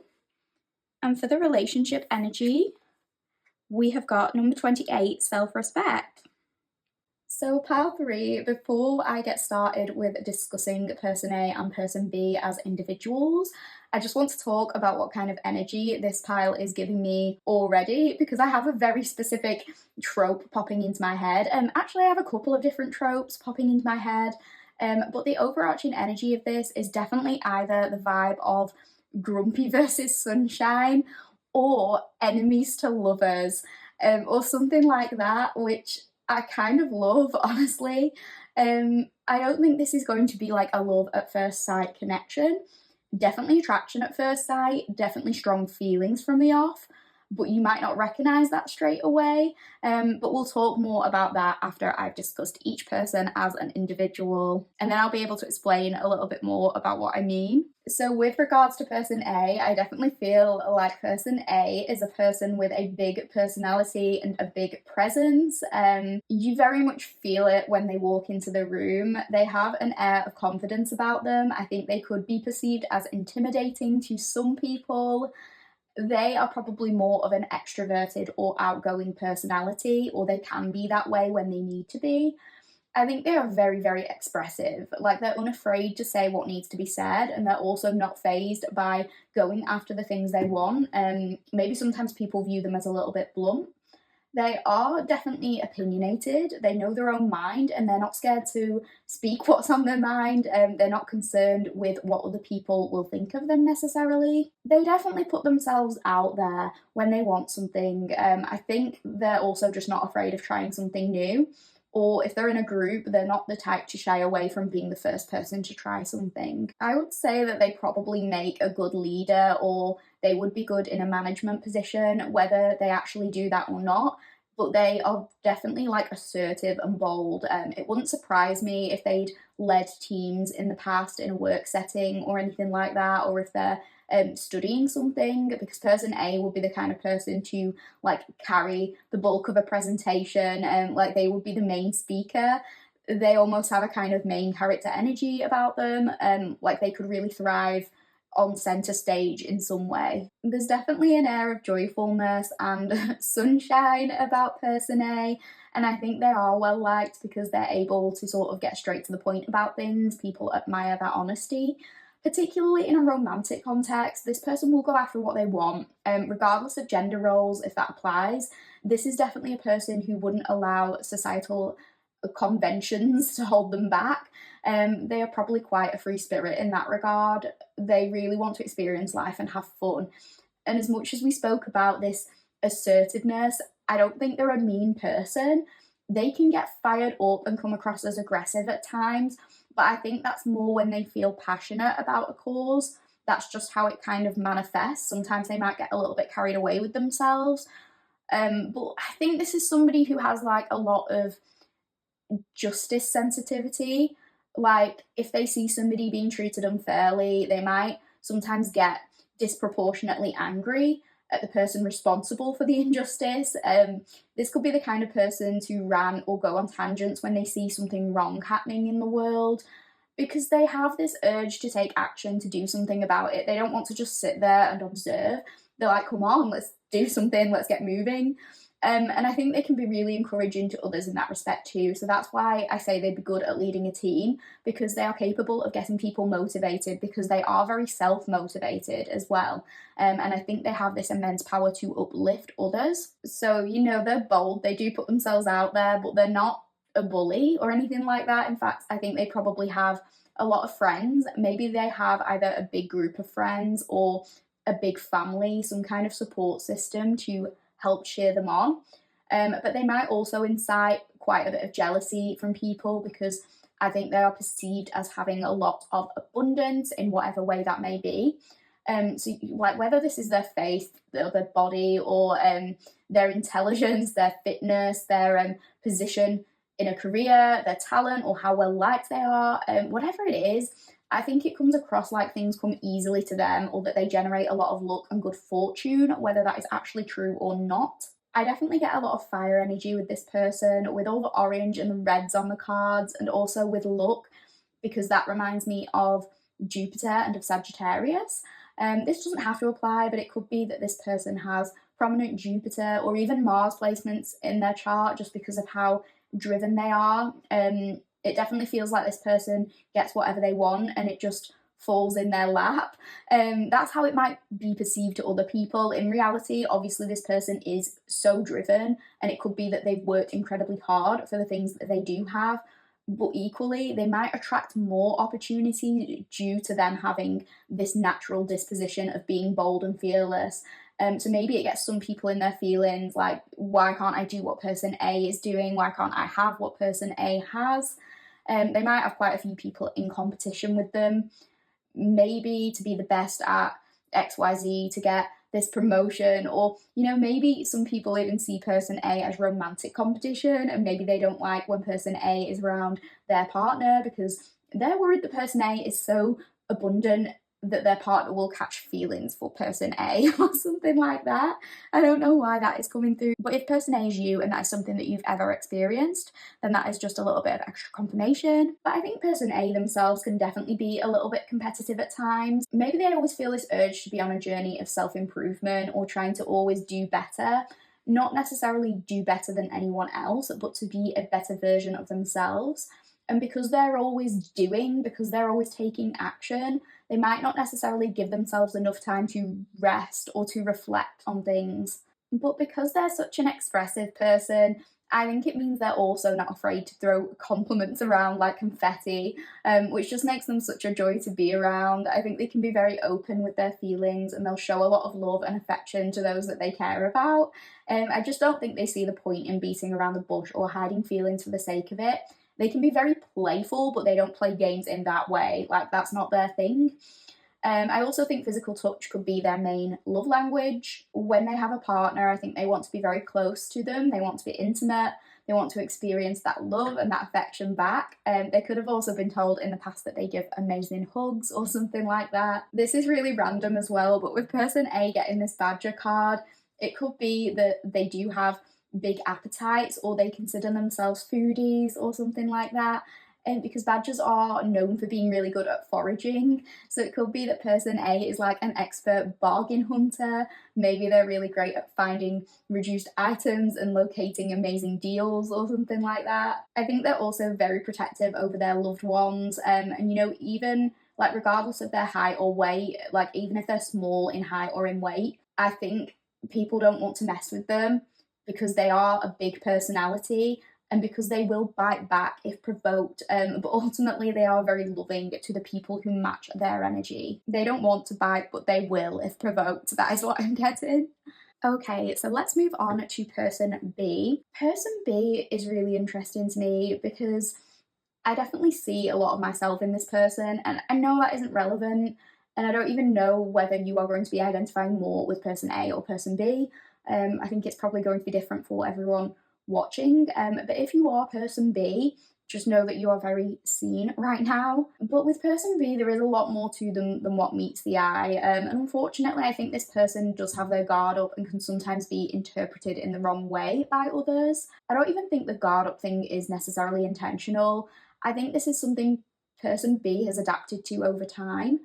Maybe at one point this was like a masked used in order for them to feel safe. But now that mask has kind of become their whole personality, without them necessarily realizing that there's a whole other side of them that wants and that needs to be seen. I definitely think this is a person who has been through some shit, either in their family or with relationships. And honestly, I feel like saying that is kind of redundant because who hasn't? Like, haven't we all? But this person has been hurt so badly in the past that they've learned all of these coping mechanisms to try and deal with the hurt. But I think these coping mechanisms have become more like a prison to them, and they don't quite realize that them not being able to be their full authentic selves or to open up in terms of expressing their feelings is the very thing slowing down their access to some of the things they want. Because I think they have a desire for love and for deep connection, but they do not show this at all. And maybe some people think that they're just not interested for that reason. I think this person holds back a lot, and they can be very reserved, and they've sort of made it their personality. Maybe they say to themselves, I just like keeping to myself. But some of it is due to a lack of confidence and them feeling like they won't fully be accepted and maybe worrying about rejection. And all of this comes from their pride, their ego with this pride card. And when I say that, I don't mean it in the way that I think this person is arrogant or anything like that. I think this person has in fact dealt with a lot of self-esteem and self-worth issues. But I think it's ego in the sense that essentially, like, our egos try to protect us from getting our feelings hurt, from these knocks to our pride. So I think this person has convinced themselves that they don't want connection, because there's no better way to protect ourselves than not putting ourselves out there at all. Because it takes less courage to say, I'm not looking for anything right now, than it does to say, I'm so frightened of intimacy and of getting hurt that I just avoid it altogether. But because they do have this mask, people might interpret this attitude as being a little bit arrogant or a little bit stuck up. And I've been called those things before, so I understand that. And when people say that, I'm like, what do you mean? I literally hate myself. But of course, we are going to be misinterpreted when we don't allow others to see the real us. And this doesn't have to be just in terms of connections. It could be in terms of this person feeling like they can't express their views on topics or put their creative projects out into the world.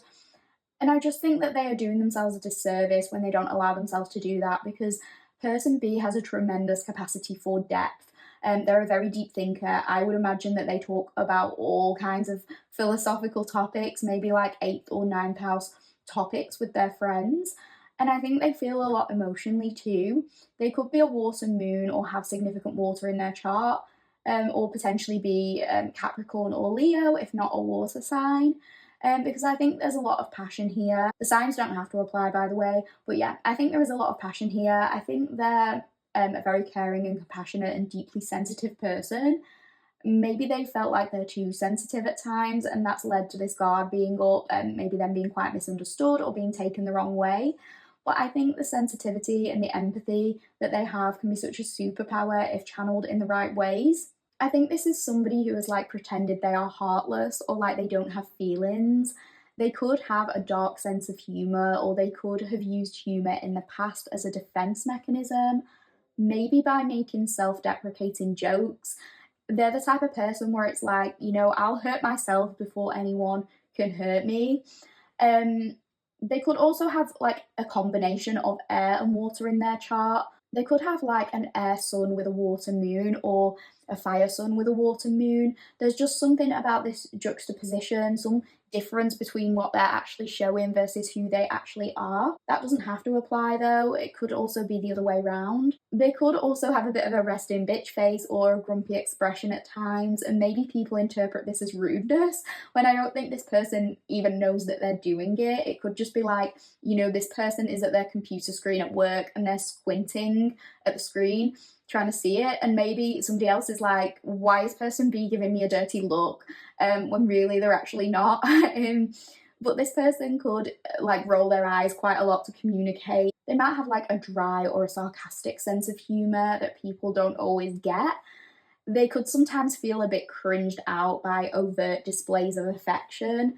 This is the kind of person who would openly gag at romance films, like a a cringy scene or something, but at the same time, deep down, they kind of do want the romance. They just don't really admit to it.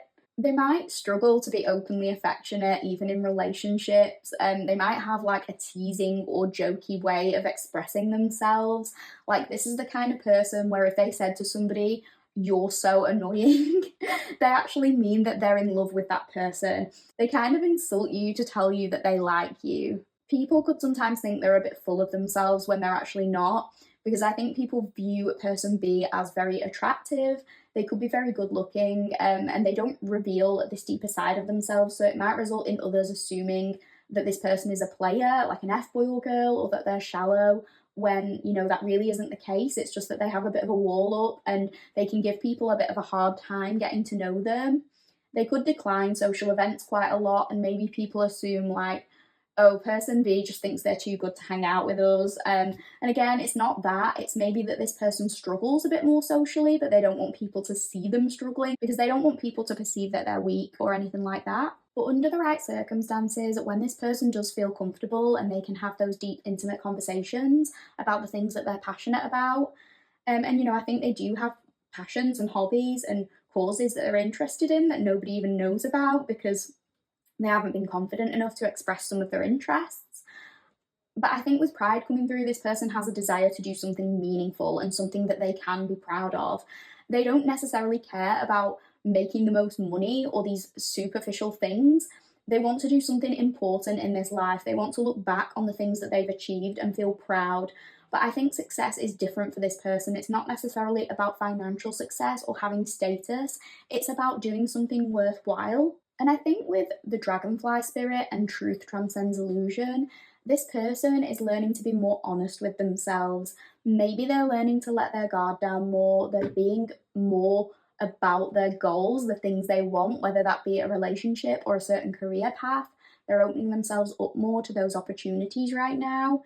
And they're no stranger to change either. I think this person has had to transform, to learn and change and grow and adapt a lot in their life. But maybe the behaviours they have adopted when going through certain difficult chapters, they now feel that those behaviours are holding them back, and it's pushing them to now be more authentic and to transform again as they need to. So with the self-respect card, in terms of the overarching energy of this connection, I think this connection will allow both people to fully learn how to have respect for themselves as well as having respect for each other. And it's interesting because at the beginning of this pile, I identified this group as having like a kind of an enemies to lovers vibe.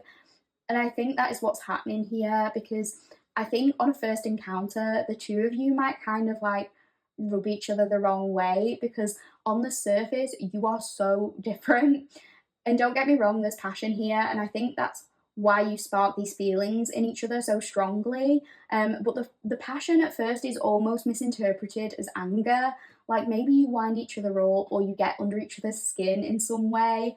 It's definitely giving me the vibe of two people who are forced together at first. So this could be like a colleague relationship at first, you and this person having to work together and maybe not loving that initially, but it's like the bond grows over time. I think this is very much like a slow burn. I don't think you necessarily realise that this is attraction at first, because maybe you're not each other's typical type, so it throws you off.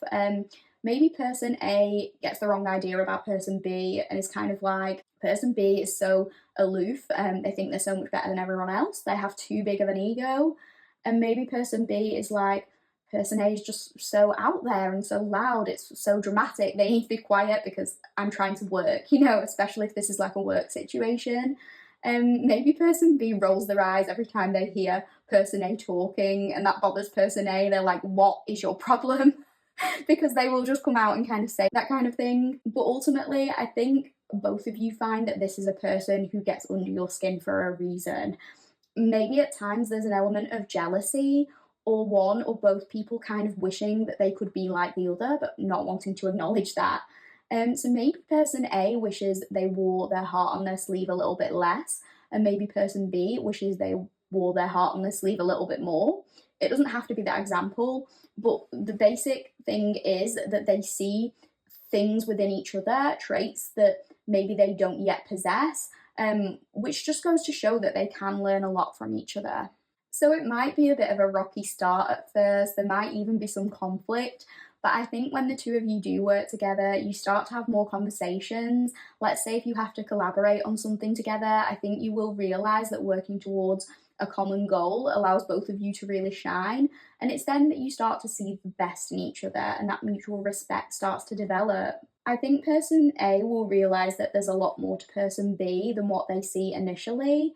Maybe they interpret that person B is nonchalant or doesn't care about the same things as them, but they realise this isn't the case. Person B does care deeply, and that shows when they're working on something they actually find meaningful. And maybe, in turn, person B comes to discover that some of the things that they thought frustrated them about person A, the fearlessness, the assertiveness, the opinionatedness, they actually come to admire because they realise that the way that person A expresses themselves comes from passion and wanting to create change, and they respect that because ultimately that's what they want to do too. I think they also love how honest person A is because they haven't always felt like they're able to express themselves, and person A does it so easily. So it might teach them that one way they can show respect for themselves is by being more honest about how they feel and showing that they are passionate about things and that they care about things.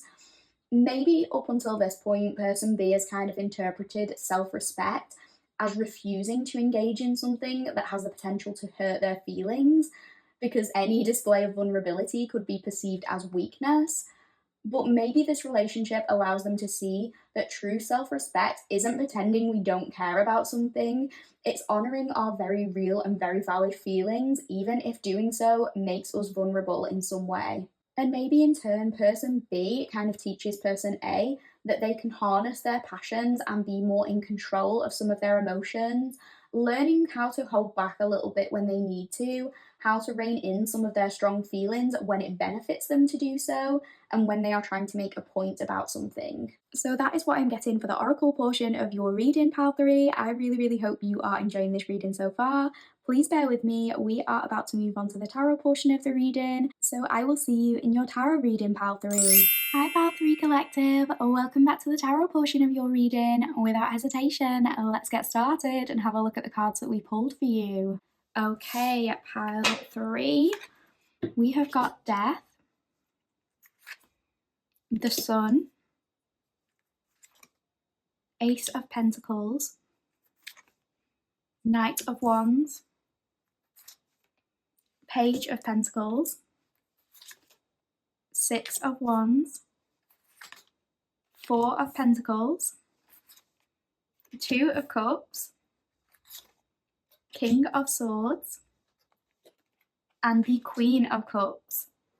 So with this Death card, pile 3, I think the way this relationship is going to be different to previous relationships is in the way that it's going to force this sense of transformation to some degree.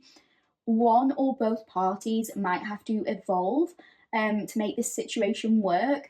They might have to change a habit, a pattern, a behaviour, a way of being that is not serving them, because they realise that this connection has the potential for longevity, it has the potential to be immortal, but a death of something must take place to lead to this rebirth and for this relationship to be able to live up to its full potential. I think particularly when we look at the differences between person A and person B, and we also look at the overarching energy of the connection being to do with self-respect, it makes me think that this connection forces somebody to reflect deeply on the things that have been holding them back, and realising that something must come to an end before this relationship can properly flourish, because if that doesn't happen, they're not going to be able to access all the amazing things that come with truly bonding with a person. I think particularly if we look at person B's energy, they've spent a great deal of time being in defense mode,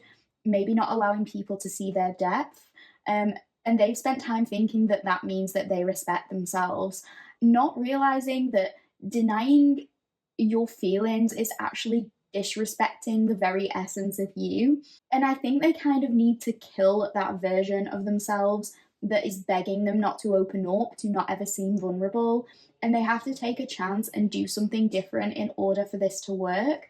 Because with person A, I think, person A has got to the stage in their life where they are confident in terms of their needs, their self-worth. They aren't prepared to play games. They're open about their intentions and feelings, and if that energy isn't reciprocated, they're going to be gone. They'll give people a chance and they'll give people the benefit of the doubt, but ultimately they respect themselves enough to know that it's not their responsibility to fix anyone else or to make somebody else open up if they're unwilling to.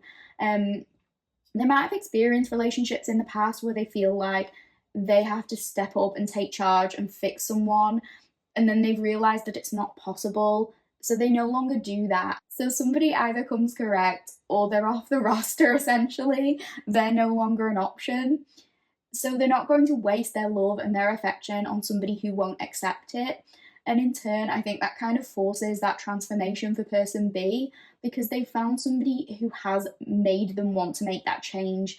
Person A has gotten under their skin, and at first it might irritate them, but eventually I think all it does is open doors for them to create this positive change and become more expressive. I also think that person B encourages person A to transform in different ways. I think person B can teach person A a lot about how to think before they react.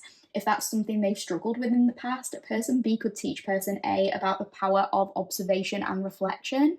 With this Sun card, I think another huge difference with this relationship versus previous ones is that it allows both parties to really honour their inner children. And it's interesting because I don't want to really make this comparison when, for most people, we are talking about a romantic connection here. But what I was going to say in the oracle is that some elements of this initial connection, the way these two people are able to like wind each other up and get under each other's skin, does kind of remind me of a sibling relationship. And please do not take that the wrong way. I am not talking about anything incestuous here.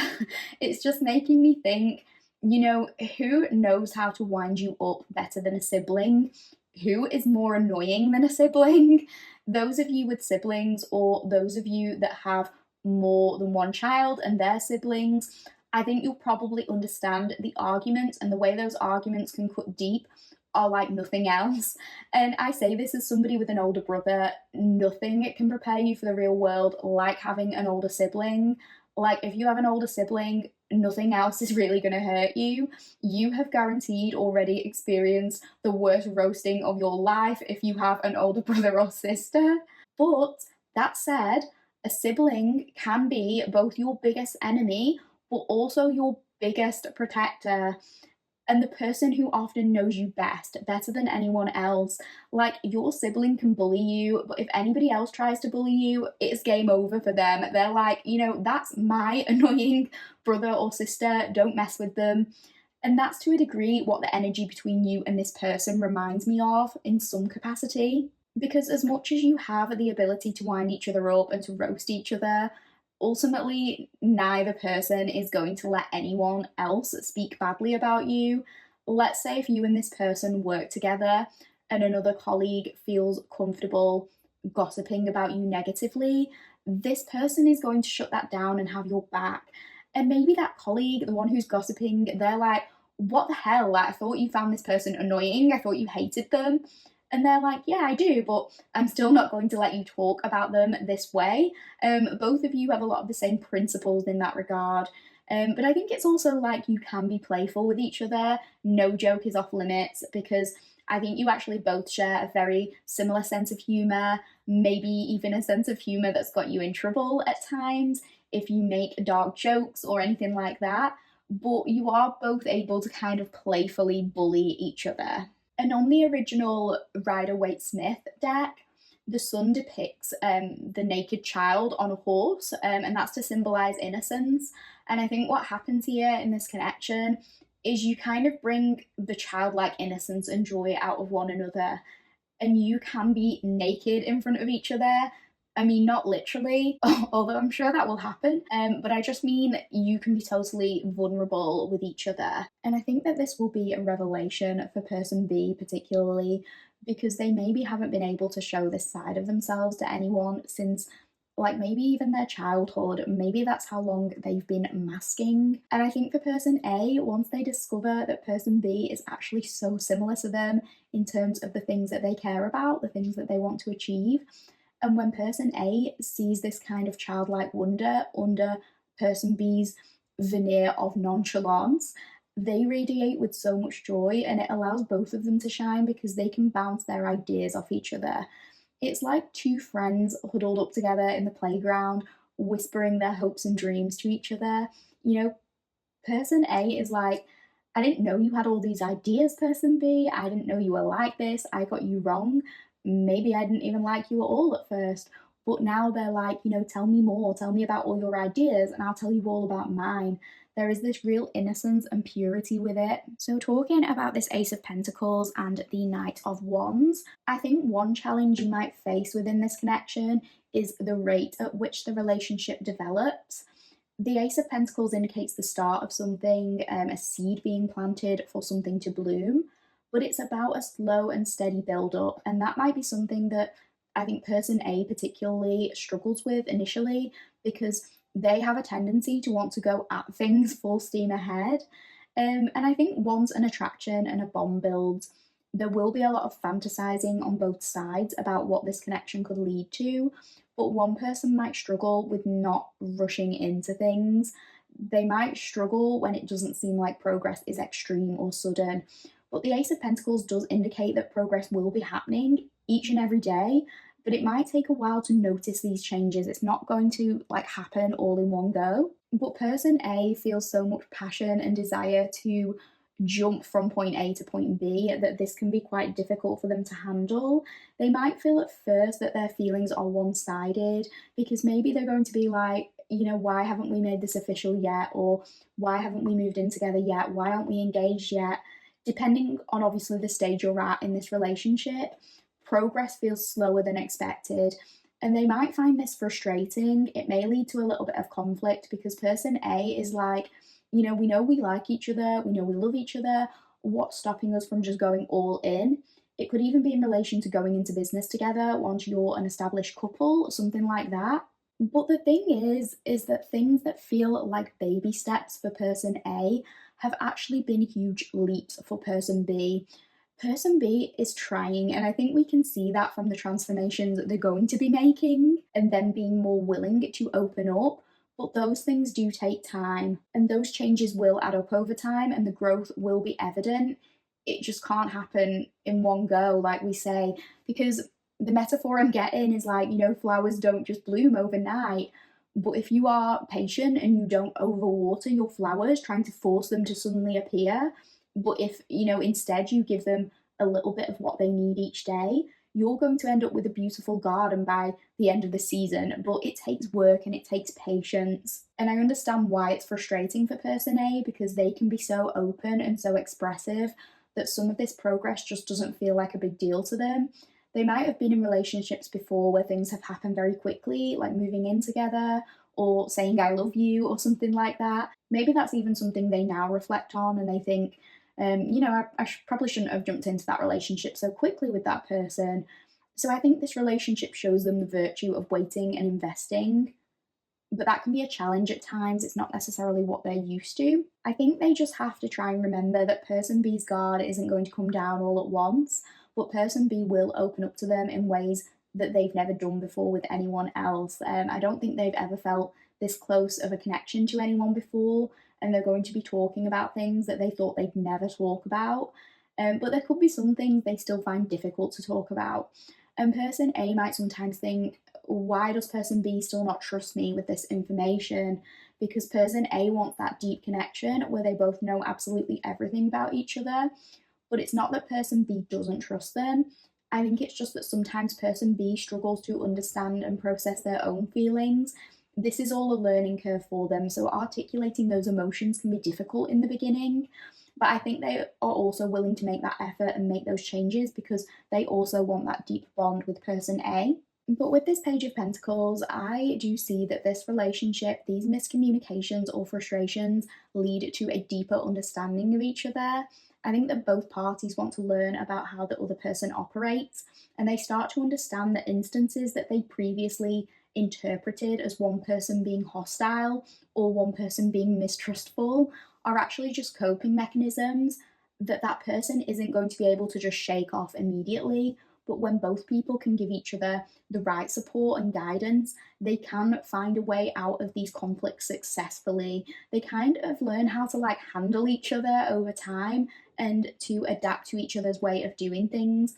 And as the relationship progresses, both people are making these profound changes in ways that help them better the communication in this relationship. So, for example, if we talk about person A being quite fiery, quite passionate, after a disagreement or a period of silence, person A might be eager to break the silence and to fix things. And on their side, it's because they want to immediately go back to things being good again, so they can express affection to person B again. So maybe if person B is upset, person A is rushing things a little bit. Maybe they're like, come on, what are you thinking? Just tell me, like, what are you thinking? But maybe initially, person B interprets this as an attack, or like they're being put under pressure and they're going to be reprimanded for whatever they express, which leads them to just shutting down and not being able to reflect properly on these emotions. And person A might worry that person B's silence and pulling away means that they want to end the relationship. They might jump to these drastic conclusions because they're not receiving affection in that moment, or they might assume that person B doesn't trust them or something, when in actuality it could just be that person B has a harder time processing and articulating what they're actually feeling. So if person A asks person B, tell me what you're feeling, and person B is like, I don't know, person A might jump to conclusions like, what do you mean you don't know? Like, does this mean they don't know if they want the relationship to continue? Or something like that, when really person B might just be genuinely having a hard time identifying which feelings they are having in that moment. So I think like with this Page of Pentacles, both of you eventually find this winning formula on how best to navigate these disagreements, which is something that might have been missing from past relationships. So using that example, person A might realize that person B just needs more time to like quietly reflect following a disagreement. So instead of repeatedly asking, like, tell me what's wrong, they might say, do you need some time to reflect? And that eases some of this pressure. And equally, person B might realize that even though they are in a disagreement right now, person A might need physical touch as reassurance that things will be okay. So instead of completely pulling away, person B might initiate closeness with person A. They might hug person A and be like, we will fix this, I just need time to process this situation. So both people know that they're loved, they know that they're cared about, but they're offering each other time and space, they're being patient with one another, so conflict can be handled in a more productive way. And I think with this Six of Wands, I think that both people are going to feel proud of how much this relationship has allowed them to grow and change in the best way possible.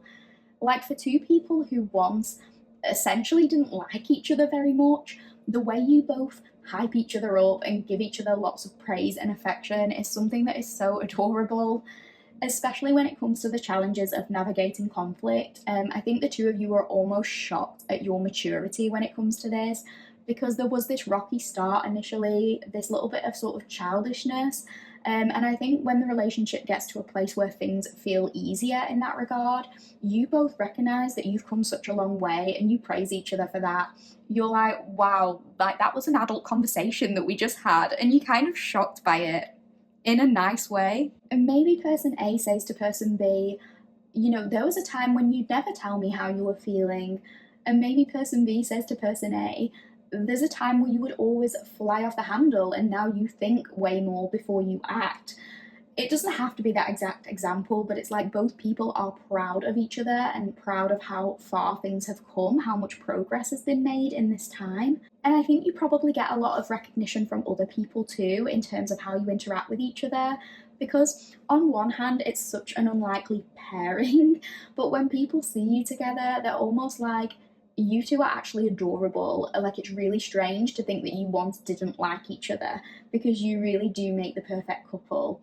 It could be that initially people thought you wouldn't last because of how different you appeared, but maybe this relationship outlasts even like, the golden couples who appeared perfect on the surface, because you are both so capable of growth and change. So with this Four of Pentacles, this could refer back to what we said about somebody here maybe needing to like let go of things from the past, maybe somebody trying to cling on too tightly to control, somebody needing to really process their emotions before they can fully let go, which I think will happen. But again, this is going to take time, and it may be something that presents as a bit of a challenge in this relationship. It could be that somebody in this connection is a bit of a hoarder. I don't know why I'm getting that, but I'm getting something about like maybe somebody clinging on to sentimental items, and maybe that causes a little bit of friction, because maybe one person in this connection is the type to constantly want to do clear outs, to get rid of things, start afresh, and the other person insists on holding on to items that they might not actually need. That could apply to somebody here. I don't think that will necessarily be like a big issue, but it could be something that does come up during one of these disagreements. However, this Four of Pentacles could also indicate that something you'll be learning in this relationship is respecting boundaries, respecting your own boundaries and those of other people's, both people being willing to compromise to give the other person what they need to feel safe and secure in this relationship. So I know we spoke quite a lot about you two being like an unlikely pairing or very different, but I want to talk about these last three cards, the Two of Cups, the King of Swords, and the Queen of Cups, because I think these cards just show how compatible the two of you actually are. These are beautiful cards to get in a relationship reading. And I do find it interesting that we've got the Swords and the Cups, because obviously, you know, Swords is intellect, it's the mind, it's air energy, and Cups is emotions and water. So I think this tells us that your relationship will get to this place of balance, and that communicating with each other will become like second nature to you at some point. It won't even be something you have to think about extensively once you get to that certain stage. The Two of Cups talks about harmony, it talks about a mutual understanding, people being on the same page. And with the Two of Cups, I always get this image of two people sat on a balcony on holiday, clinking glasses and toasting to each other. And particularly with this connection, I can imagine the two of you doing that and being like, look how far we've come. It might have taken work in the beginning, but look at the life we have now managed to create for ourselves. Maybe people thought we wouldn't get to this point, but look at where we are. And you really do feel so content and so fulfilled. And you don't have to think about how to deal with each other. You have a more thorough understanding of each other by this point, and you just feel so grateful that you did make the effort to work on this. And the King of Swords describes a person who has a good amount of experience handling various situations, and he or she has the ability to listen carefully and to speak last. So this could be indicating that person A, who sometimes struggled with speaking before thinking, has learned to observe more, to process things before acting, and to handle themselves accordingly in a way that makes them proud and enhances the respect they have for themselves. But the Queen of Cups indicates somebody who is very in touch with their emotions, somebody who is nurturing, compassionate, caring, and I think both people are like this, but particularly person B hasn't always been the best at showing it. They once viewed their intense compassion and their sensitivity as a weakness, but I think at this stage in this relationship, they will realize how those qualities can be a strength, and they are much less afraid to express themselves. The Queen of Cups can also be about generosity towards other people and understanding what another person needs. So I think both parties here at this stage in their relationship have such a deep understanding of what the other person needs to feel safe and to feel secure, and they'll be able to offer that without being prompted. Even when it comes to disagreement, they know how to make each other feel loved no matter what else is going on. So that is what I'm getting for the tarot portion of your reading, pile 3. We are just going to finish this reading up by looking at some advice from the Guardian Angel Oracle deck, so please bear with me and we'll have a look at the card we pulled for you. Okay, pile 3, let's have a look. We've got conflict. Feelings which you have suppressed for a very long time are yearning to be acknowledged and expressed. You are torn between what you think is the right thing to do and what your heart wants. And this is the primary cause of stress in your life. We, your angels, urge you to follow your heart. Do what you would love, not what you think you should.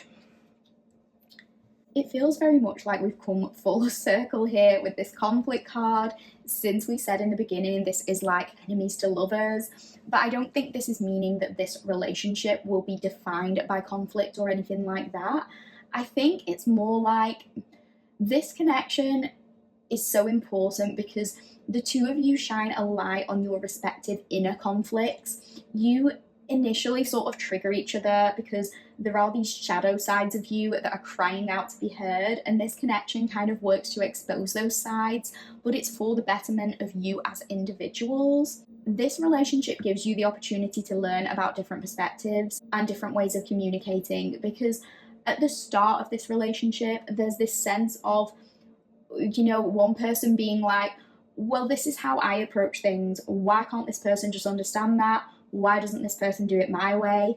But this connection helps you come to an understanding that you can both have the same goals and priorities in a long-term relationship, even if you have different approaches to getting there. And for a lot of you, it could be to do with having different love languages, like maybe one of you prefers physical touch and words of affirmation, and the other one prefers acts of service or something like that. So this relationship can teach you a lot about how to decenter your needs for a moment and understand that people outside of yourself might have different requirements and ways of feeling safe. So it's about compromising and deeply understanding the way you both operate, and in turn also understanding yourselves better and other people better. I think you will also be learning a lot more about your boundaries and what you need to feel respected, as well as what it means to respect yourself. I think this connection overall is going to teach you a lot about patience, and I think it's going to help you blossom and mature into well-rounded individuals who have the tools to overcome any relationship challenge that comes their way. So that is what I am getting for your reading, Pal 3. I really hope you enjoyed this reading. If you did enjoy the reading, please, if possible, like the video. Please comment and let me know what you liked about it, and if at all possible, please subscribe. That is the easiest and best way to support me in this channel, and it lets me know that you like content and you want to see more of it, and I would just appreciate it so much. It would mean the absolute world to me if you did any of those things. Thank you so much for being here and for listening, Pal 3. Take care, and I'll see you in the next one. Hi Pal 4 Collective, welcome to your reading. If you chose Pal 4 and you chose the Prism Tarot and the Strawberry sticker, this will be your reading. This reading is all about your future spouse slash soulmate. This reading will be split into two sections. As usual, we will be starting off by looking at a few oracle cards. Then the second portion of the reading will be your tarot reading, so the cards for that are here. But in regards to the first portion of the reading, I am doing this in a little bit of a different style. I am doing this in a person A, person B format. If you would like a thorough breakdown of what to expect throughout this reading, then please check out my introduction. I explain everything there. But basically for the first portion of the reading, we will be looking at the oracle cards that are laid out in front of us here. This will be person A over here, and this will be person B over here, and we will be flipping this card around, and this card will be used to represent the overarching energy of this connection. So one side should represent your energy and the other side should represent the soulmate's energy.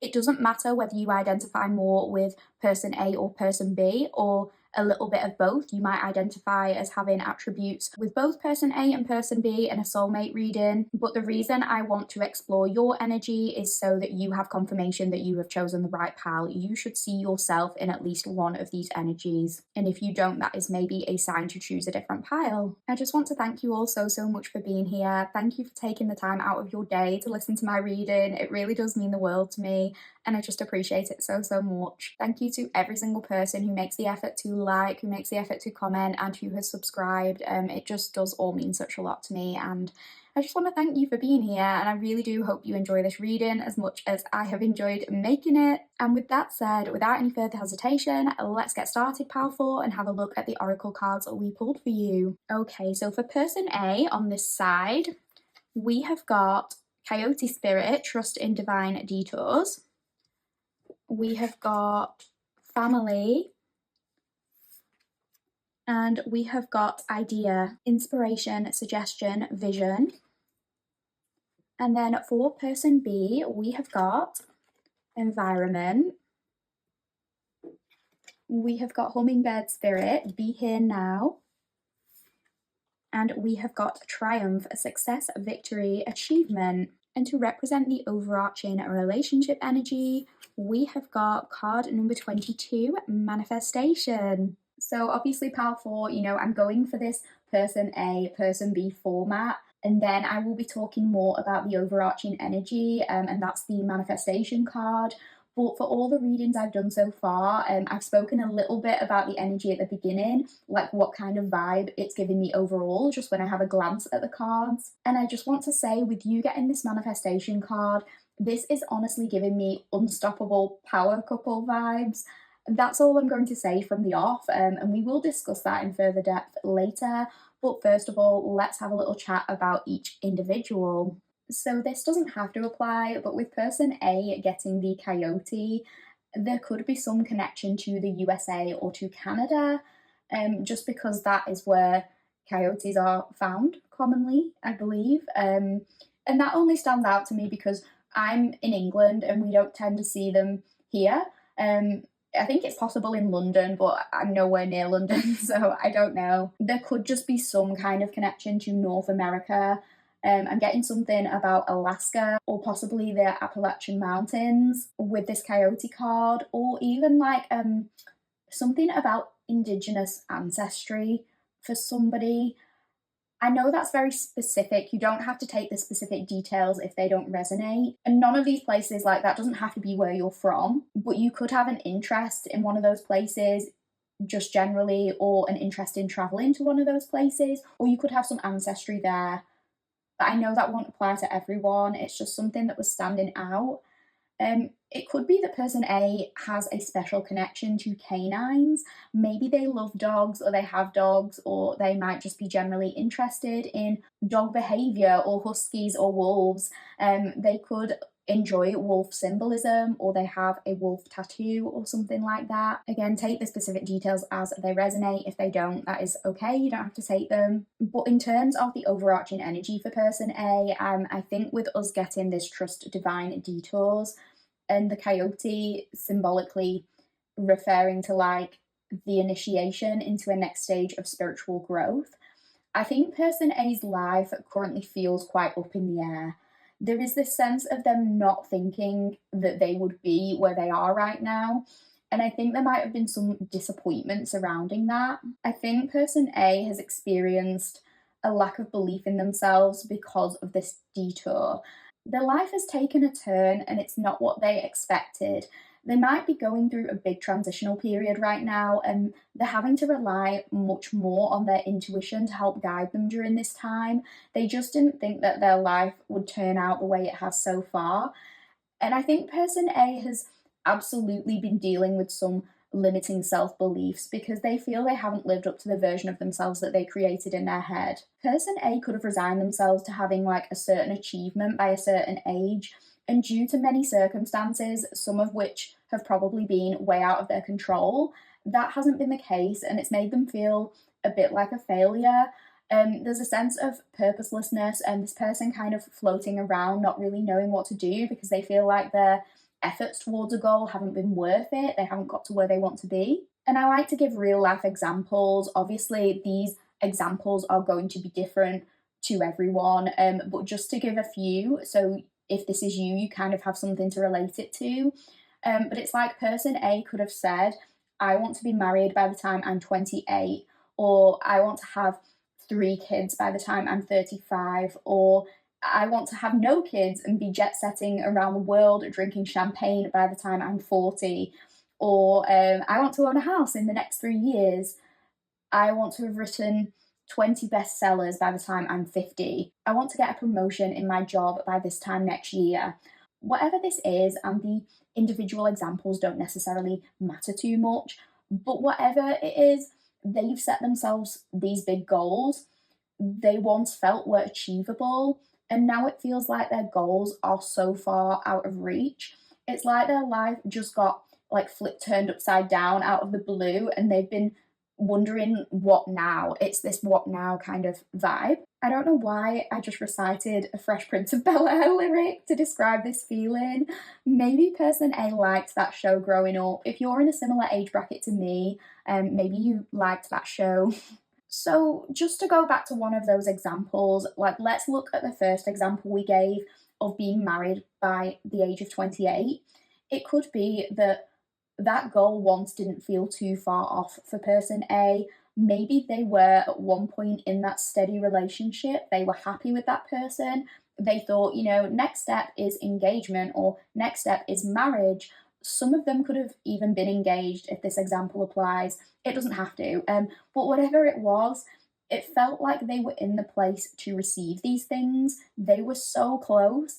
It was just the natural progression for their life to unfold that way. Then something got uprooted all of a sudden, and it left them like, I was so close to getting everything I want. Why is this happening to me?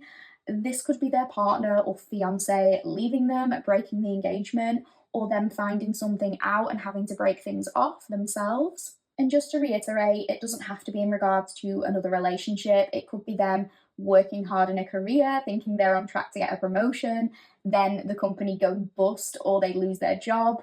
If it's like the having kids thing, it could be this person was on track to have a family. Maybe they'd come to terms with that, and then they experienced a pregnancy loss or something like that. I'm really, really sorry if that example applies to you. I did just want to mention it in case it applies to somebody. It could simply be, if it's not some massive life-changing thing, it could be that this person struggles so much with procrastination that they just haven't been able to meet their personal goals the way that they wanted to. So now they're like, I used to have so many dreams for myself, and now it feels like those dreams might never happen. Whatever example applies to this person's individual situation, there's this element of them feeling far away from their purpose and not necessarily knowing which direction to take next. And maybe there's some external pressure, somebody asking them, well, like, what do you want to do from here, person A? And I think they will be like, I don't know. I honestly don't know where to go from here because I didn't expect to be here in these circumstances. And I'm going to get a little bit more specific now because I have a very, very specific example of this feeling, a way that I want to describe it. So this is a little bit of a side note, but also content warning here for talking about mental health. If person A is you, listener, even like we say, if you haven't experienced some huge drastic life change recently, I think this feeling of not having found a specific purpose or sense of belonging, this can simply be a result of spending so much of your life just trying to survive. If you're somebody who experienced mental health struggles growing up and those mental health struggles severely impacted the way that you interacted with the world, it could be that you didn't actually have the capacity to even consider your future goals.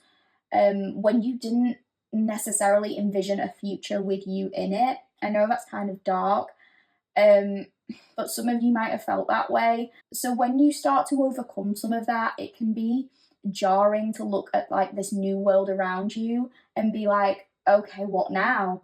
Because whilst it feels like your peers were busy making plans for their lives or going after goals, you were just busy trying not to like sink into the abyss, trying not to go under. And it might have led to this sense of you being left behind. Like, everybody else is making progress or everybody else was making progress while I was just trying to get out of bed. It feels like I have too far to go to get where I need to be. And that can feel quite overwhelming. So this might just be a message for somebody who has been comparing their progress to other people's, feeling like they won't ever get there. If you are person A, Spirit wants you to know that you're not as lost as you think you are. And I'm getting this image of a person stood in the woods looking at a compass that keeps pulling them in all different directions. And it's making them think, this compass is broken, it's defective. I was on this one trail, it was taking me from A to B, I could see a clear route, and now I don't know where I am or which way to go. But the compass isn't broken, and neither are you. The reason you're unsure of where to go could be because you've never been given the privilege of taking a different path. And it can be a privilege, even if you believed initially there was only one path, like covered in roses, let's say, and you had to take that path because the rest were like covered in thorns. You're going to realize that once you pass the thorns, you might find more than just roses on the other side of that. You might stumble on something even more nourishing. like strawberries, because you picked the strawberry sticker.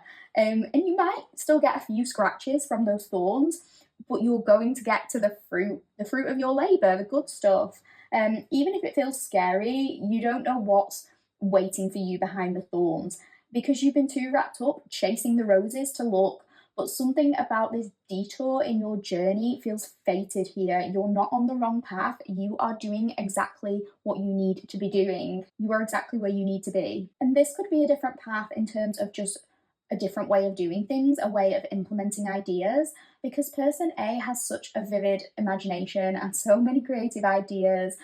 But I think sometimes they have so many ideas that it feels impossible to channel them all and take decisive action in pursuing just one. And they're quite hard on themselves for that. But they truly do have a wonderful and unique brain. It could be that person A is neurodivergent and implementing ideas can be more of a challenge for them. They have to do things in a slightly different way to their peers, maybe. And that's not a bad thing. In fact, that is very much innovator energy, that's entrepreneur energy. They can access perspectives that other people are unable to and do something entirely new.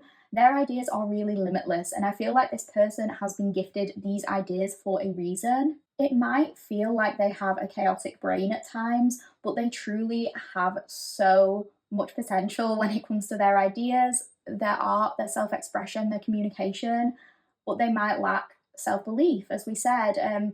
Maybe they've been put down for their ideas in the past. I really think with this family card coming through, and this doesn't necessarily have to be in relation to their literal, like, genetic family, but a sense of belonging is really important for them.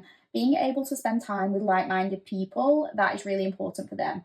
So if they feel a sense of bonding and kinship with their actual family, it could be that having their relatives close to them is important, or even just one specific family member who they rely on for advice. Maybe one particular person in their family really impacts them or has impacted them. It could be in a positive way, or it could be in a way that they actually distance themselves from this family member due to constant criticism or put downs due to judgment. It could go either way. If they're in the position where they don't have a good relationship with their actual family, it could be that they felt like an outcast or black sheep of the family, and now they want to cultivate a life for themselves where the people they surround themselves with are like the family they never had. And maybe if they want to start a family, they want to ensure that they make their children feel safe to be themselves in a way that they didn't necessarily. They want to break generational trauma in some way. Okay, I feel that was a lot for person A, so we are going to move on to person B. But please remember, it's normal to feel connected to certain things in both piles, so it's fine if you resonate with both. Yeah, let's move on to person B. So again, specific details don't have to apply, but for person B, with us getting the hummingbird, South America or the Caribbean could be significant to this person, or the Western Hemisphere generally. This could be in relation to their home, travel plans, or their family history. I think person B is a very bright and colourful person, potentially like in the way they choose to style themselves, their hair colour. They could have bright tattoos, or this could just refer to them being very alert and very intelligent. I think person B is someone whose mind goes like 100 miles per hour, and I'm getting the imagery of the hummingbird flapping its wings really, really fast. So it just makes me think of this person's brain constantly whirring, always in motion and never slowing down. I think this person has probably struggled with some element of anxiety or spiraling thoughts in the past, but with the be here now mantra on this card, I think this person probably puts a lot of effort into practicing mindfulness and working on living in the moment. And it might not be something that comes naturally to them if they have a very overactive brain, but they do understand the benefits of living in the moment and to some degree going with the flow, even when it's difficult for them. That might be something that has changed for them, because I think a lot of this person's thoughts maybe stemmed from a need to succeed or a need to achieve with this triumph card. This could be from a desire to live up to either external or internal pressure. It could be that a parental figure placed high expectations on this person from an early age. And if it's not that, this person maybe placed those expectations on themselves. They could have moved from one extracurricular to the next in school, for example. They could have put a lot of emphasis on reaching a career milestone and worked tirelessly towards that. I get the impression this person was probably in some kind of gifted and talented program when they were younger, and at some point they probably pushed themselves so hard to live up to all of this potential that they experienced burnout or health issues or just extreme fatigue. And I think this person has been successful at many things. They've proved that they're talented at many things, but ultimately they could have faced some kind of identity crisis or spiritual awakening at one point or another that led to them reflecting on what they really want from life and maybe redefining what they thought of as success, because they've reached certain goals that they thought would make them happy. They thought these things would fulfill them or validate them. And actually, maybe what they've realized is that they were only trying to make other people happy. They were only trying to fit in with a convention that society expected from them. And maybe at some point along their path, they've had to reroute because they've realized that true success can honestly be anything. Like, other people don't get to define what that is for them. So maybe they've been on this journey of self discovery and of learning to not have such a set in stone plan, but to instead find joy in small moments and to go with the flow, to be spontaneous and to take life as it comes. They could be somebody who has like escaped the grind to some degree. Maybe they've come out of a regular 9 to 5 job to pursue their creative dreams, or they're having some time off work to go traveling and explore the world. And for once, they're not thinking too heavily about a backup plan or what's going to happen next. They are just living one day to the next. Maybe practicing a more sort of hippie lifestyle, living out of a suitcase, or getting in touch with nature, engaging with more spiritual practices, something like that. They could have realized that the rat race just isn't for them, and they've decided to do something differently. It's just making me think of someone who has gone through this big shift in mindset and is just saying to themselves, like, this whole capitalism thing, I don't love it. Like, I kind of don't appreciate having to work 60 hours a week and still not being able to afford a house and being reprimanded by boomers for treating myself to a coffee every now and again. Or, like, what if we just abandon this whole system? And I'm not saying it has to be that particular thing, but that's the energy it's giving. And honestly, it doesn't feel like this person is lost or feeling mad about this change in direction. It's just like they woke up one day and it's like, poof, let's try something new, a new way of being, and they're just going ahead and doing it. Oh, and another thing as well, I read about hummingbirds. Apparently, they're the only bird who can fly backwards. And I found that interesting in relation to person B, because there's this sense that person B has reached a milestone. It's like they've been there, done that. It's not made them happy. So they're trying something new. And to other people, it might seem like person B has regressed, like they've gone backwards. So let's just use the work example. It could be that person B worked hard for a promotion. They worked for years, they finally got it. And when they got it, they realized, you know what, like, I fucking hate this job. Like, maybe they quit and they go and do something different, something else that they want. Maybe they go traveling, or they decide to become a freelance artist. They decide to start from scratch with something. And maybe certain unsupportive people in their lives are like, person B, what are you doing? It's taken you so long to get this promotion and now you're unemployed. It's like you've gone backwards. But there is this sense of person B saying, yes, I've gone backwards, but look how well I'm doing it.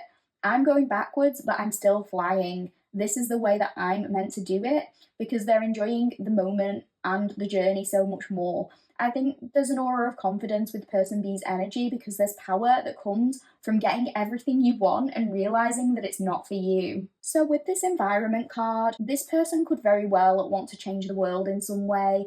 And this could be anything from making environmental goals part of their career to just making small changes on a personal level. They could be a climate activist, or they could do some kind of geographical study. It doesn't have to be on a worldwide scale. This could be somebody who works for their local council, trying to create systems within their city that are more in harmony with the natural world. Or they could even just be choosing to buy less fast fashion. They could go thrifting or buy secondhand. They could be focusing on less food waste, maybe growing their own food or going plant-based, or making their own skincare and using natural ingredients to do that. This person could have a big connection to nature, and they enjoy learning about plants or about rocks like mountain formations or about the ocean. This could simply be indicating that their environment is really important to them in terms of them being able to thrive as a human being. So maybe they've upped and left the country they were originally from because a different environment or a different culture works better for them. Maybe they feel happiest when they're in a particular climate or around certain people in a particular environment. And if it's not on that grand of a scale, it could just be that this person likes to keep their environment harmonious by keeping it tidy. Maybe their brain feels less cluttered when their space is less cluttered, and that helps them with their mindfulness practices. Maybe it's also very important for them to have peace and quiet in their home whilst they're working. There has to be certain conditions in order for this person to be most successful. It could even be the opposite, like maybe instead of silence, this person always needs music playing or something like that to work. But I think this person is very much in the process of working out what those conditions are and working out what is best for them. So if we look at this manifestation card, I think with manifestation being the connecting energy, I think whatever individual goals both of you have, whether it's starting a family or a business or changing the world on a global scale, you have the capacity to bring beautiful things into the world. You have the ability to make things happen by combining your amazing ideas and by working together. I think the two of you have a lot of similarities. Maybe both of you to a certain extent have felt a sense of being different because of how your brain works, because of how you process information, and maybe at times it's gotten you down. But I think this connection allows you to see a little bit of yourself in the other person and realize, wow, this difference can actually be a good thing. We can do something with this, we can work with this. Maybe both of you identify as being neurodivergent, and when you get together, there's this feeling of being able to bounce ideas off one another so succinctly. And I think person B has maybe come to terms a little bit more with not fitting in or with doing something differently, and maybe they've realized that not being on this one specific path and going down a different route isn't actually the end of the world. And maybe person A hasn't quite gotten there yet. They're still kind of in the chaos. I don't think it's because one person is necessarily more evolved than the other or anything like that, because I think both of you are kind of like creative geniuses in many ways. But I think person A is still processing where they are right now at this moment because this shift has been so unexpected for them. Person B might have adapted a little bit better because they've been in a position to reach some of these goals and they've realized that these goals don't automatically make them happy. They understand that a lot of joy comes from appreciating the journey, and I think that's something they can help person A discover. And I think this is something person A will be realizing because a lot of this feels like divine intervention. I think there's going to be this sense that the two of you have come together in a divinely orchestrated way. You meet in a place that you never thought you were going to be. It was by chance, it was by fate, it was by luck that you ended up where you are. And it might not feel like luck at the time, it might feel like this unnecessary detour, but it gets you to where you need to be to do and make incredible things with this person and to also find personal fulfillment. I really, really hope you are enjoying the reading so far. Please bear with me, we are about to get started and move along to your tarot reading. Hi Powerful Collective, welcome back to the tarot portion of your reading. Without hesitation, let's get started and have a look at the cards we pulled for you. Okay Powerful, we have got Six of Clouds, that is the Six of Swords, transition. We have got the Chariot in reverse, momentum. We have got the Three of Lightning, which is the Three of Wands, the journey. We have got the Novice of Clouds, curiosity, that is the Page of Swords. We have got the Moon, shadow work. We have got the Oracle of Gems. Gems are pentacles, and this is the Queen of Pentacles, practicality. We have got the Magician, creation. We have got the King of Raindrops, Master of Raindrops, so that is the King of Cups, emotional maturity. We have got the Ten of Raindrops / Cups, fulfillment. And we have got the 10 of Gems / Pentacles, Legacy. Okay, so let's talk about these first 3 cards to start off with. The 6 of Swords, the Chariot reversed, and the 3 of Wands. Interestingly, the 6 of Swords and the 3 of Wands can both indicate overseas travel, so this could be significant to this connection. Maybe you meet this person when you are in a country that you were not born in. Maybe you are traveling for work or for fun, whatever it may be, and you encounter this person. And I do want to reiterate that the difference between this relationship and previous relationships is that something about it feels fated. Something about this says to you, if I didn't experience XYZ, I would never be here right now. I would never have met this person. Some kind of detour led you to ending up in the exact same place at the exact same time. And for that reason, it just doesn't even feel like a coincidence. It feels fated, divinely guided. There's almost this sense that the two of you had been waiting for each other in order to manifest something and in order to be on the right path. So it's like coming into contact with each other solidifies that you are on that right path. I really do think that you and this person are going to be undertaking some kind of mission together, some kind of mission that aligns up with your souls on an individual level, with this 3 of Wands particularly. And I know mission sounds very regimented, but it doesn't have to be this huge set in stone goal. It could be that you are doing something together that changes the world. You have the potential to do that, absolutely, but it doesn't have to be on that grand of a scale. But it's interesting to me that, you know, we often think of changing the world as having to be something grand and having to be something dramatic, like a new invention that's going to help solve climate change. I mean, you're both innovative and you're both smart, so that is possible. But I think even the smaller things we do very much have the capacity to create change. And I say that because it kind of reminds me of the butterfly effect, the idea that one small change can affect everything. And I even think of the way that, say, tarot readings have helped encourage me to take certain steps in my life. You know, if that random tarot reader from the other side of the world hadn't encouraged me to even like put myself out there and do my own tarot readings, that might never have happened. I might not have got to connect and make friends with some of the amazing people that I have. And I always say, if I can help even just one person in one tiny way, that's a way of creating change. What if your words can help someone else to take inspired action? And what ripple effect could come from that? So your personal mission might be publishing a book, creating art, doing tarot, volunteering at an animal rescue, watering plants, starting a family. Whatever it is, there are so many incredible things that could materialize from that. But this connection allows you to align yourself with whatever it is that your soul is calling you towards. It could be that you and this person are working together on a shared project, a collaboration, but it could just be that your shared skills and values allow each of you as individuals to shine in your own respective fields. You inspire and encourage each other in a way that pushes you towards your unique purpose. Because I'm getting this sense that one challenge that both of you might have had to overcome, although I feel this is something person A might be going through currently, it's this lack of direction with the Chariot in reverse. Maybe not being sure who you are or where you're going and feeling like a bit of a bystander in your own life. Maybe being trapped in your head and not living in the moment.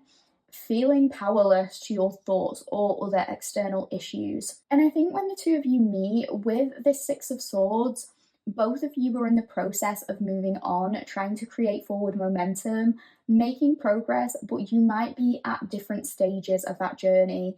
Person A might be feeling more deflated, but this can also mean guidance, like there's guidance here, spiritual support, or maybe one person guiding the other, helping them realize that this journey is all part of the fun. And both people, I think, are going to be developing in terms of their self-confidence, their self-belief. They're going to start experiencing life in a new way and becoming happier with the outcome of their life path. They might have to spread their wings and explore new ventures, but it's going to feel like it's paying off because I think they're going to find this sense of belonging and purpose with each other. And for person A, there's going to be this sense of like, okay, now I understand why this had to happen. This is where I need to be. It's all making sense. They're like, you know, you had me for a moment, Spirit. I thought you were just fucking with me, but now I get it. I get what's going on. And that's a big deal for person A, because they were reluctant to take this path in the first place. They didn't want to. It kind of felt like they were forced, but they're going to be so, so grateful for it. With this Three of Wands, you know, fortune favours the brave, and both of these people have had to be brave and just let fate guide them. And it's going to pay off by leading them not only to each other, but also to their heart's desires. This connection is going to be different in the way that maybe both of you, in some way, spent all of your lives stuck in something or trying to escape something. It could be your own mind or these external pressures, other relationships, a family situation, the 9 to 5, whatever it might be. But when you find each other, there's this sense of like being each other's sweet escape. Okay, Gwen Stefani, popping up in the reading. Because there's this feeling of like, this is what I've been looking for. This is what I've been trying to find my whole life. I always felt like I had to run away to find it. And now it's right here, it's right in front of me, and you will really get to enjoy that moment. So with this Page of Swords and with the moon, I think one challenge in this relationship might be someone struggling to accept that things can be what they seem, or that good things can come their way, or that amazing things are possible for them. You know, we said, like, when this connection is made, person B might be a little bit more accustomed to their life path than person A. And that's nobody's fault. They've dealt with a lot of the same issues, but their circumstances are different. And they have this understanding of each other. But I feel like maybe person A's hurt is a little bit more raw. And it might take them longer to overcome this lack of self-belief, which could lead to like a little bit of frustration on both sides. You know, person A might be carrying some anxiety about this detour, or who they are, or what they're capable of. They might be feeling confused about their identity. They might have some insecurities, or just be worried that things won't work out. And person B might feel some frustration from that, but I think it's from a place of wanting person A to truly realize their own potential.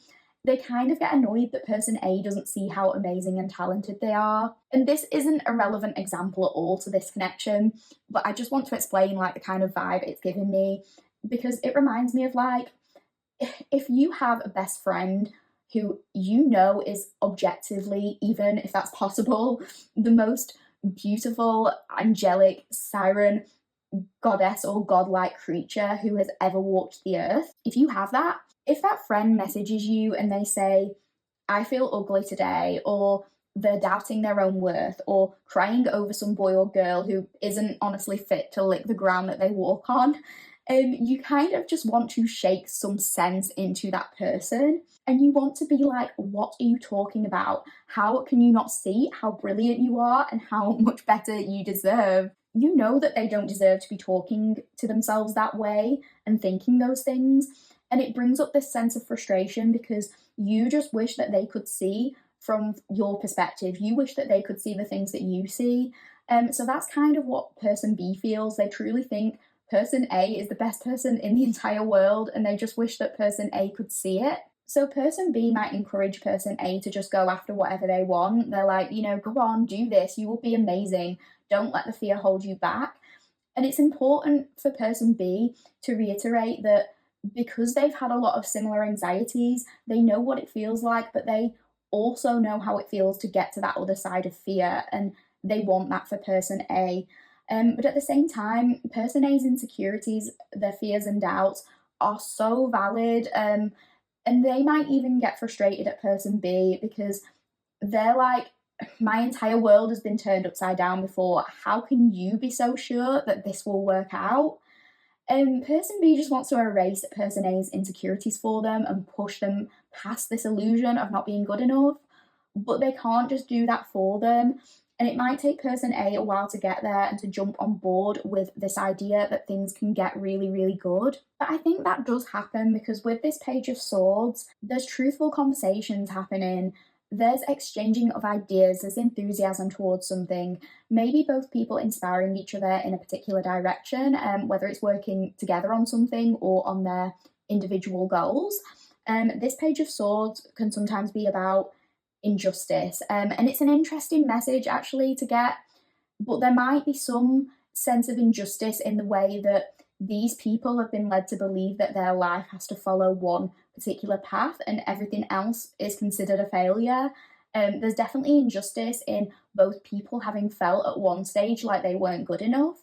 But I think the meeting between the two of them can trigger some kind of awakening and allow them to realize that they were never confined to just that one role. If these people have been criticized throughout their life for the way that they are or the things they do, it's them acknowledging that this criticism was unfair and unfounded, and it doesn't have to hold them back. I think both people kind of want to say to each other, like, how could anyone dare tell you that you're not good enough? Like, you are brilliant. It's that kind of energy. And yes, like with the Queen of Pentacles, this connection allows you to feel in alignment with your true self. There's almost this sense of your life just getting started.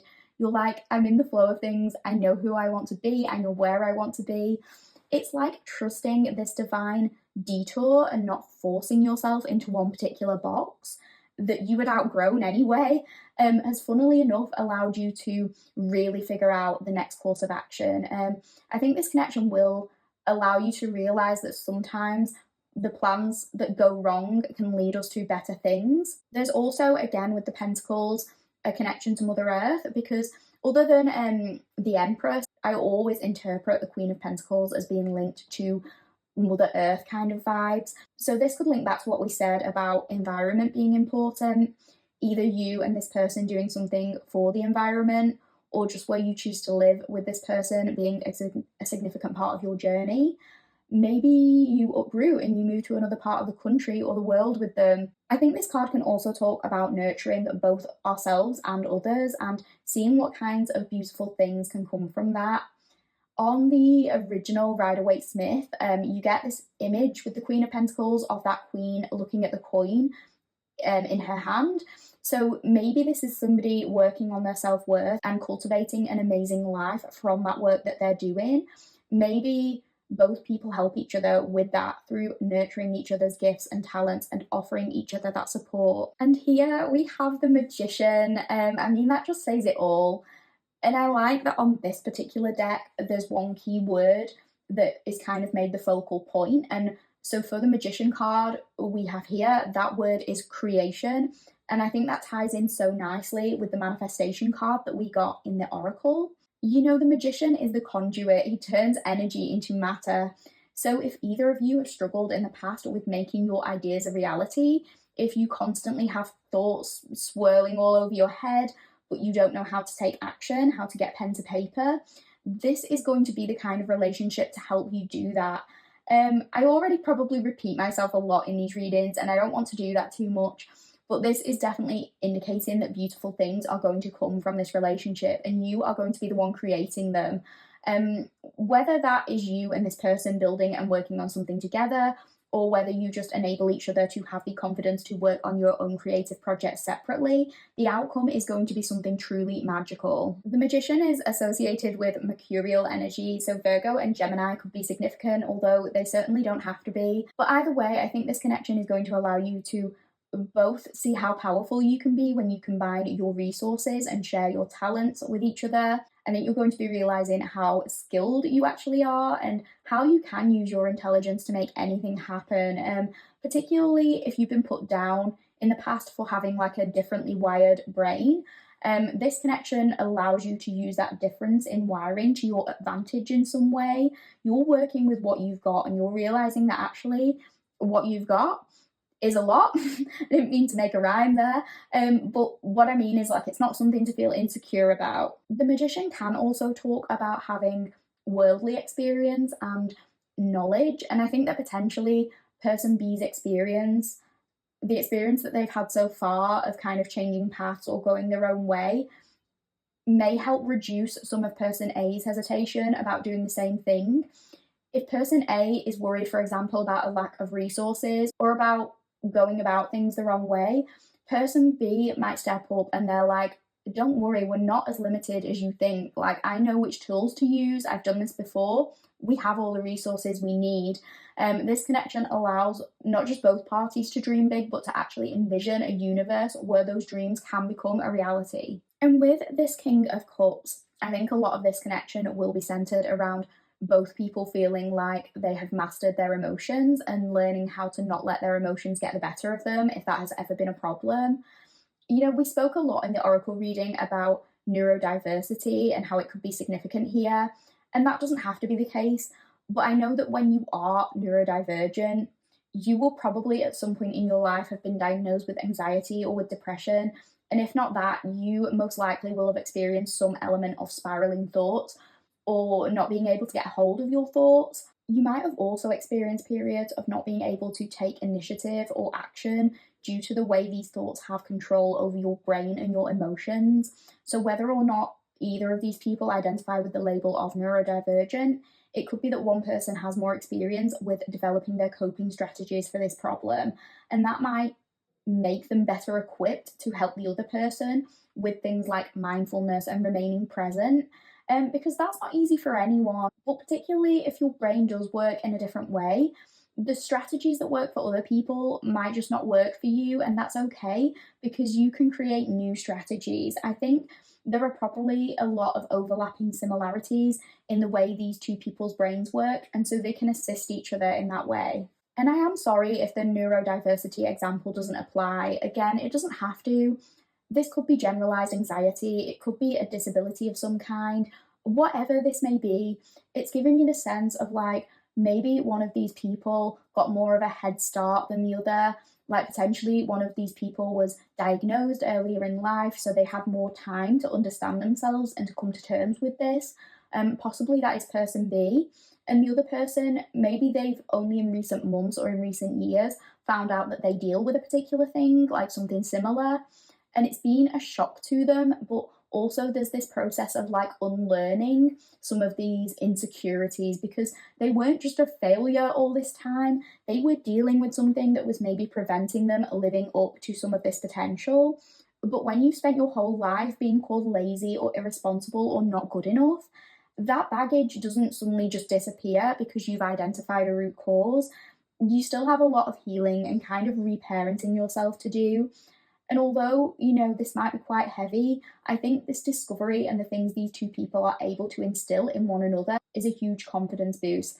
And it's going to add to this sense of belonging. So I'm going to talk about the Ten of Cups and the Ten of Pentacles together, because honestly powerful, like I really don't think you could get better cards generally, but especially not in a relationship reading. So the Ten of Cups can indicate total emotional fulfillment, and the Ten of Pentacles is all about material stability. So there's really like the best of both worlds here. And I know I keep mentioning it, but I think this thing about living life in the moment and focusing more on the creative process than constantly being in your head about what you have or haven't achieved by a certain age, I think it's going to lead to this sense of total bliss because both of you will be learning together how to enjoy the journey and realizing that, you know, these little moments together, even if life doesn't feel perfect or things haven't gone exactly to plan, those moments are what brings you the most joy. I think you're going to realize that a lot of the enjoyment can be had when you are working on a project, whether it's together or individually, and doing what you absolutely love. Let's say you're an artist and you're painting. I think at one point in your life, I think both of you would think too far ahead, maybe thinking how much your painting would sell for or what kind of validation you might get if your painting was up in a gallery. But you're going to be realizing how emotionally fulfilled you feel during the actual process when both of you are working towards something that aligns with you. You don't necessarily care as much if your art piece sells or at all, or if anybody sees it. You're focused on making it and building it and turning it into something great. And it doesn't have to be that example specifically. This could be about creating anything, whatever you want to do. If, let's say, you're a YouTuber making commentary videos and you're not gaining subscribers or views, maybe that kind of makes you fall out of love with the process. And it could be about you falling back in love with that process and bringing authentic content into the world out of the genuine love of making it. And the interesting thing is that when you do that, the passion that you have, the things that you've put into your work will probably be the most likely thing to actually bring you those views, bring people to that gallery, or bring in the material success in some way. And you know, people often talk about letting go of attachment to a certain outcome when it comes to manifestation. And I'm not claiming to know a great deal about it. I'm not the expert in that. But I think there is some element of the right things coming into your life when you're not constantly focused on how little you have. Like, if you're dealing with insecurities, it's not your fault. But I think we all have to admit that saying to yourself, well, nobody wants to buy my painting, so I must be a terrible artist, or nobody has viewed my YouTube channel, so I must be an awful content creator. That isn't conducive to building healthy self-esteem that would allow you to keep doing what you're doing. So maybe this involves attaching less to the outcome of a particular thing or to external validation, because you feel confident that what you're doing is important for someone to see. And more importantly, you enjoy the process of creating, you enjoy that journey. And because you both might have talked yourself out of creating something, because in the past, like, you've thought too far ahead about people not seeing or loving your work, maybe you've held back from something. But the thing is, something you'll probably come to realize together is that, like, yes, you might get negative comments on a project if you put it out into the world. You might upload a video that nobody sees, you might put effort into something and it doesn't make any money. But if you don't do it, those same things are still going to be true regardless. You're not necessarily going to get negative comments, but you're also not going to get the good things about your idea, about how your creation has changed someone's life. You're still not going to be getting views or making money if you haven't done anything. And that leaves you in the same position and experiencing that regret of what could have been. So I think this is both of you learning that doing something, anything, even if it's not perfect, even if the first iteration of it turns out terrible or not what you wanted, you actually did something and you enjoyed the process, and you can learn and you can build from that. And I think that both of you are there to uplift each other and hype each other up because you understand each other's vision, and neither of you are going to allow the other to feel badly towards something that they're passionate about. You remind each other that you have the skills and talent to go after whatever you want. So I think that enables you to care less about what others think, because it feels so good to finally be bouncing ideas off somebody who gets what you're trying to do and gives you a safe place to share some of your ideas. And all of this is going to allow you and this person to create so much abundance and very secure lives for yourselves in the long term. The opportunities to build something with this person as your teammate, your soulmate, your life partner are really endless, and this connection is going to make you realize how good things can get after things go wrong. So that is what I'm getting for the tarot portion of your reading, pal 4. We are just going to finish this reading off with a little bit of advice from the Guardian Angel Oracle deck, so please bear with me and we'll see which card we pulled for you. Okay, pile 4, we have prayer. Dear Guardian Angel, help me dissolve past guilt or regret. Help me to see that all is always in perfect and divine order. Help me let go of the fear that I project onto my future. Help me to live fully within each precious moment and feel your eternal love within and around me. Help me to realize and fulfill my true potential. Thank you.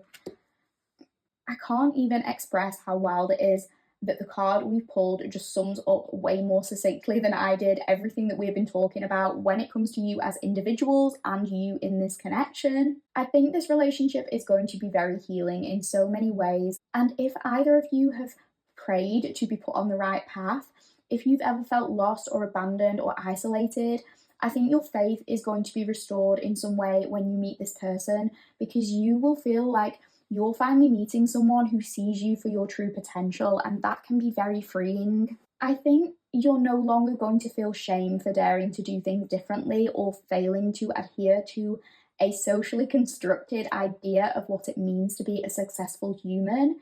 You're going to be learning how to let go of some of the guilt associated with not doing XYZ by a certain age or not following the path that your parents laid out for you. Whatever applies, this person is going to meet you where you're at, and they're not going to see your quirks as negatives or as failed attempts to be normal, but simply as expressions of how your unique mind works and all the potential within that. The love in this connection feels unconditional because I think one or both of you probably spent a portion of your life trying to live up to an arbitrary standard, and maybe some of you felt like you had to hide your perceived shortcomings. You thought that if somebody discovered that you didn't live up to all of these things, then they wouldn't love you anymore. But this person sees all of these things and they love you more for it. They make you realize that you aren't like a failed normal person. You just needed to be shown a different path. And once you are aligned with that path, it opens up so many doors for you and it allows you to overcome a lot of this guilt. And it feels like things finally start to fall into place for you. And you're going to be so much less worried about the future because you know that whatever happens, you are going to be safe with this person and you're going to feel free to live in the moment with them and just be able to embrace every day as it comes. So that is what I'm getting for you, pal 4. I really, really hope you enjoyed this reading. If you did enjoy the reading, please let me know. Please comment on the video and tell me what resonated. Please like the video, and if you haven't done so already, please consider subscribing. That is the easiest and best way to support me, and I would just appreciate it so, so much. Thank you for being here, and thank you so much for listening. Take care, pal 4, and I'll see you in the next one.